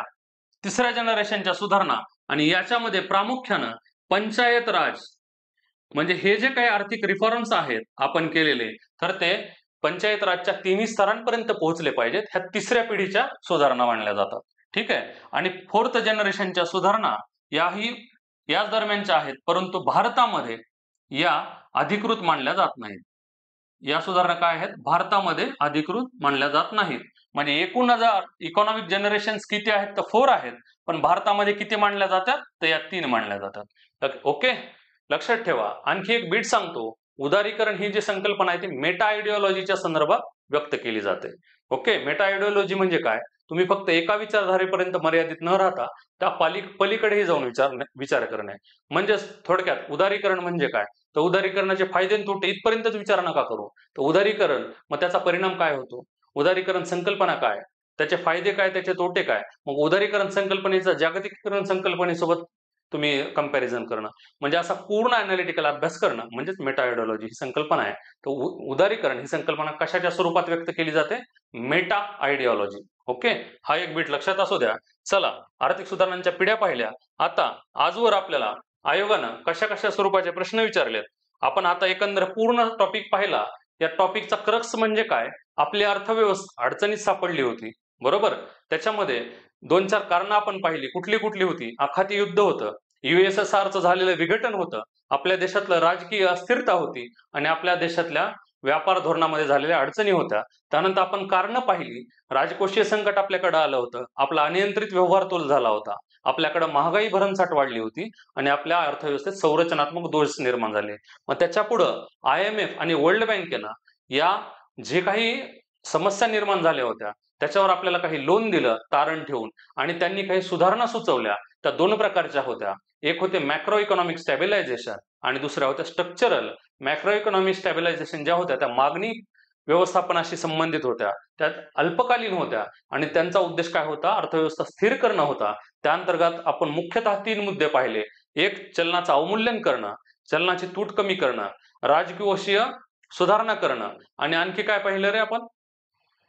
त्या अंतर्गत चलनाचं अवमूल्यन करणं पाहिलं, आणखी त्या अंतर्गत आणखी एक सुधारणा पाहिली बघा आपण बेसिकली, बरोबर? चलनवाढीवर नियंत्रण, चलनाचं अवमूल्यन करणं, वित्तीय तूट कमी करणं आणि बॅलन्स ऑफ पेमेंट मध्ये सुधारणा करणं अशा आपण पाहिल्या. आणि त्यानंतर आपण स्ट्रक्चरल रिफॉर्म पाहिले. त्याचा उद्देश दीर्घकालीन होता, तो पुरवठा व्यवस्थापनाशी संबंधित होता आणि त्या अंतर्गत साधारणतः 7 सुधारणा आपण पाहिल्या. मग IMF आणि वर्ल्ड बँकेनं हे काही स्ट्रक्चर सुचवलं होतं, त्याचाच इम्प्लिमेंट आपण उदारीकरण या संकल्पनेअंतर्गत त्या सर्व सुधारणा आपण राबवल्याचं दिसून येतं. आता त्यानंतर आपण उदारीकरण पाहिलं, बरोबर? त्यानंतर आपण खाजगीकरण पाहिलं, त्याचे मार्ग पाहिले. त्यानंतर आपण जागतिकीकरण ही संकल्पना पाहिली. आता एकंदर त्यानंतर आपण आर्थिक सुधारणांच्या किती पिढ्या आहेत ते पाहिलं. उदारीकरण ही मेटा आयडिओलॉजीच्या स्वरूपात व्यक्त होणारी संकल्पना आहे हे पाहिलं. आता यानंतर या LPG वर MPSCनं गेल्या काही वर्षांमध्ये कुठल्या स्वरूपाचे प्रश्न विचारलेत ह्याचे काही आपण या ठिकाणी नमुना पाहू. आता हे लेक्चर पूर्ण ऐकल्यानंतर तुम्ही याचे उत्तर देणं या ठिकाणी अपेक्षित आहे. या स्वरूपाचे प्रश्न आयोग विचारतात. चला, पहिला प्रश्न बघू. त्यांनी बघा काय विचारलंय. भारतातील आर्थिक सुधारणांच्या संदर्भात खालील उदाहरणे विचारात घ्या. स्थूल आर्थिक स्थिरीकरणामध्ये म्हणजेच काय? Macro economic stabilisation. आपण पाहिलं IMF आणि वर्ल्ड बँकेनं 2 प्रकारचे उपाय सुचवले होते. काय काय होते ते? मॅक्रो इकॉनॉमिक स्टॅबिलायझेशन आणि स्ट्रक्चरल. त्याच्यावर हा प्रश्न आहे की मग मॅक्रो इकॉनॉमिक स्टॅबिलायझेशन मध्ये कशा कशाचा समावेश होतो? पहिलं काय आहे? चलनवाढीवर नियंत्रण. तर हो, होतं. RBI ते करणार होती. त्यानंतर आपण पाहिलं वित्तीय आणि व्यवहार तोल्याचं समायोजन, म्हणजेच आपण ही वित्तीय तूट आटोक्यात आणणार होतो. आणि व्यवहार तोलाचं समायोजन आपण कसं केलं होतं? IMF आणि वर्ल्ड बँकेकडनं केलं होतं. त्यामुळे आपण हे मॅक्रो इकॉनॉमिक स्टॅबिलायझेशन अंतर्गत कुठल्या समावेश होतो? तर यांचा होतो. आणि स्ट्रक्चरल रिफॉर्म जे दीर्घकालीन होते त्याच्या अंतर्गत कशा कशाचा होतो? व्यापारी आणि भांडवली प्रवाहाची सुधारणा. हो, आयातीचं उदारीकरण आपण केलं, आयात शुल्क आपण कमी केली होती, ज्याच्यामुळे आपल्याकडे भांडवलाचा आणि व्यापाराचा प्रवाह वाढला. औद्योगिक नियमन केलं, आपण नवीन औद्योगिक धोरण आणलं आणि त्या अंतर्गत व्यापारावरची बंधनं कमी केली. तर म्हणजे त्यामुळं ही आणि दोन्ही उदाहरणं या ठिकाणी योग्य आहेत. त्यामुळे पर्याय क्रमांक उत्तर 3. मी तुम्हाला म्हणलं होतं की तो जो चार्ट आहे तो लक्षात ठेवा, त्यावर आयोगानं सातत्याने प्रश्न विचारलेत. तर या स्वरूपाचे ते प्रश्न आहेत. पुढचा प्रश्न बघू. आता पुढचा प्रश्न बघा. आत्ताच आपण पाहिलं जागतिकीकरण, त्याचे 4 मापदंड आहेत. कुठले कुठले त्यावर प्रश्न आलाय. खालीलपैकी कोणते जागतिकीकरणाचे मापदंड नाही असं विचारलंय. आपण आत्ताच पाहिलं होतं 4 मापदंड आहेत. कुठले कुठले आहेत? वस्तू सेवांचा मुक्त प्रवाह आहे का रे? हो आहे. भांडवलाचा मुक्त प्रवाह? हो आहे. श्रमाचा किंवा श्रमिकांचा? आहे.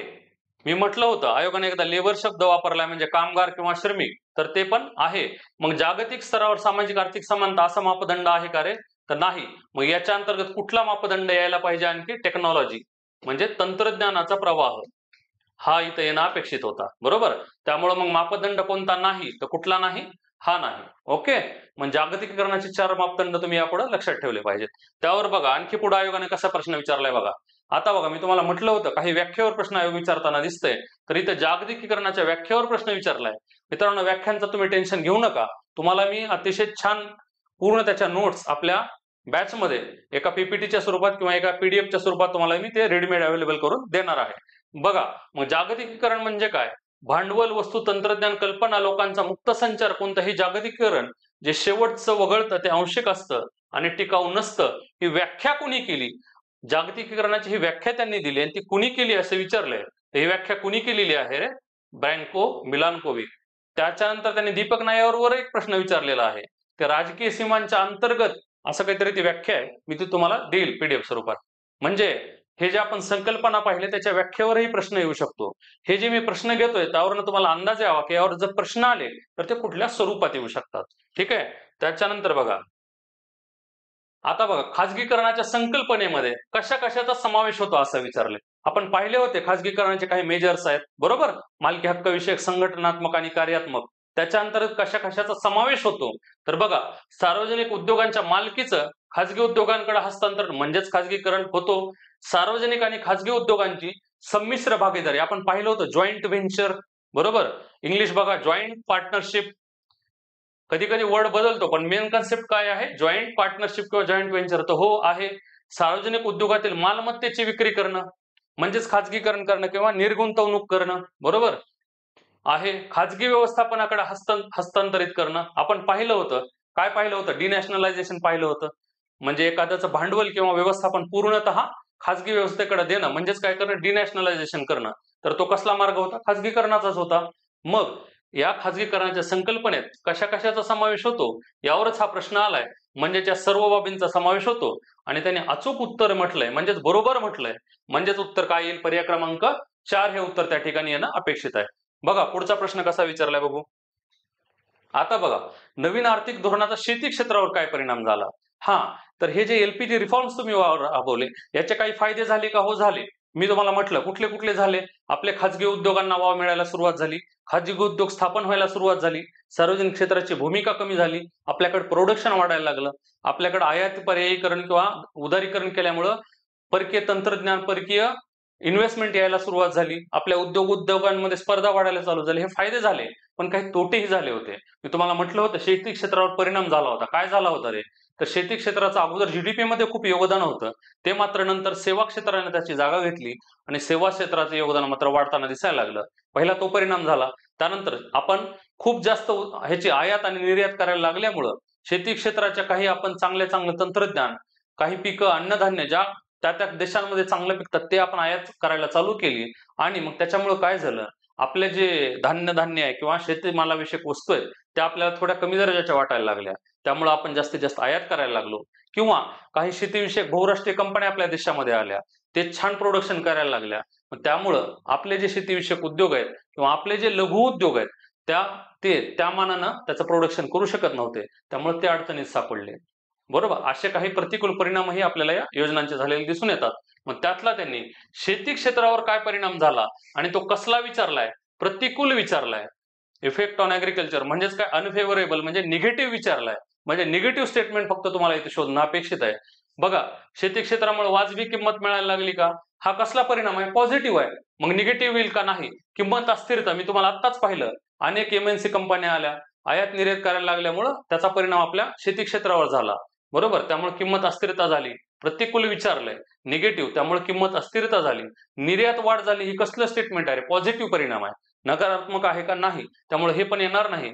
बहुराष्ट्रीय कंपन्यांचा प्रवेश हा पॉझिटिव्ह पण आहे आणि हा निगेटिव्ह पण आहे. बहुराष्ट्रीय कंपन्यांमुळे आपल्याकडे चांगलं तंत्रज्ञान आलं.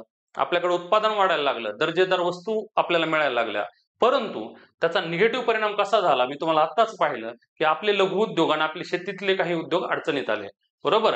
कारण त्यांच्या तुलनेत आपल्याकडे उत्पादन होत नव्हतं. बरोबर. आणि त्याच्या किंमत वाढीवर किंवा किमतीच्या ह्याच्यावर सुद्धा परिणाम झाला. त्याच्यामुळे हा पण एक नकारात्मक परिणाम आपण बघू शकतो. मग आपण निगेटिव्ह विचारलंय.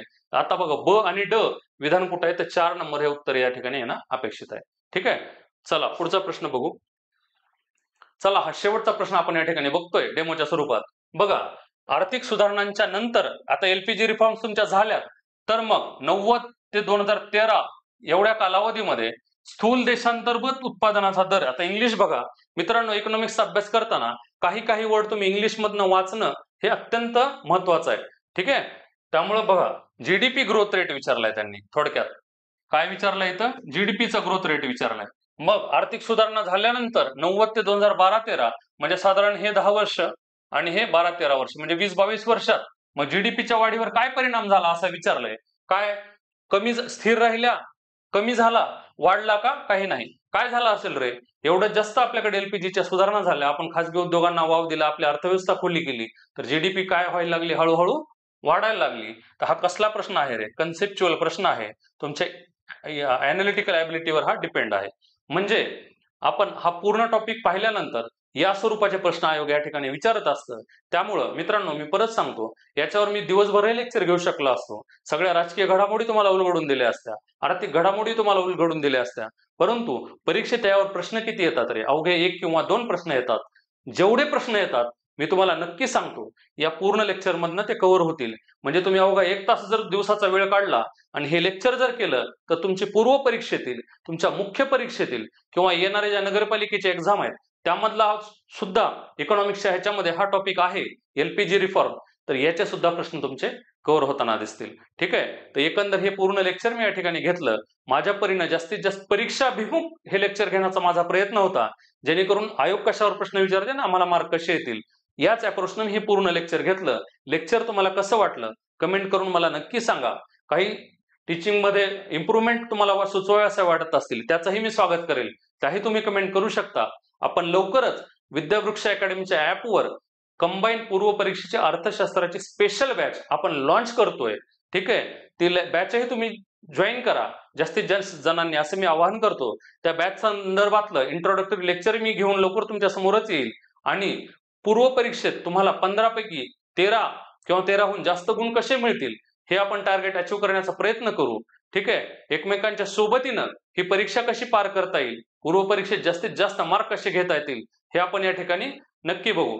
चला, तर यानंतरही तुम्हाला माझ्याशी कनेक्ट राहायचं असेल तर इकॉनॉमिक्स बाय निलेश आरडले हे टेलिग्राम चॅनल तुम्ही जॉईन करा.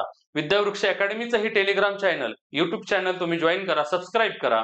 ठीक आहे, त्याचे माजी राष्ट्रपती, आपणा सर्वांचे प्रेरणास्थान माननीय डॉक्टर एपीजे कलाम यांच्या आत्मचरित्रपर पुस्तक अग्निपंख या पुस्तकातलं एक छान कोट मी या ठिकाणी तुम्हाला सांगेल. ते कोट असं आहे: देवानं वचन दिलं नाही, आकाश सदैव निळच राहील. देवानं वचन दिलं नाही, आकाश सदैव निळच राहील. आयुष्याच्या पाऊलवाटा फुलांनी सजवलेलेच राहतील. परंतु देवानं वचन दिलंय, दिवसापुरती शक्ती, पावलापुरता प्रकाश आणि श्रमानंतर विश्रांती. मित्रांनो, थकू नका. आपल्या ध्येय साध्य होईपर्यंत कोणीही थांबू नका. आपण मेहनत करत असू तर देवही आपल्याला नक्की साथ देतो. आम्ही सर्व मार्गदर्शकही आपल्या सोबतीला आहोतच. आपणा सर्वांना येणाऱ्या 9 नोव्हेंबरच्या गट ब पूर्व परीक्षेच्या तयारीसाठी खूप साऱ्या शुभेच्छा. All the best. थँक्यू.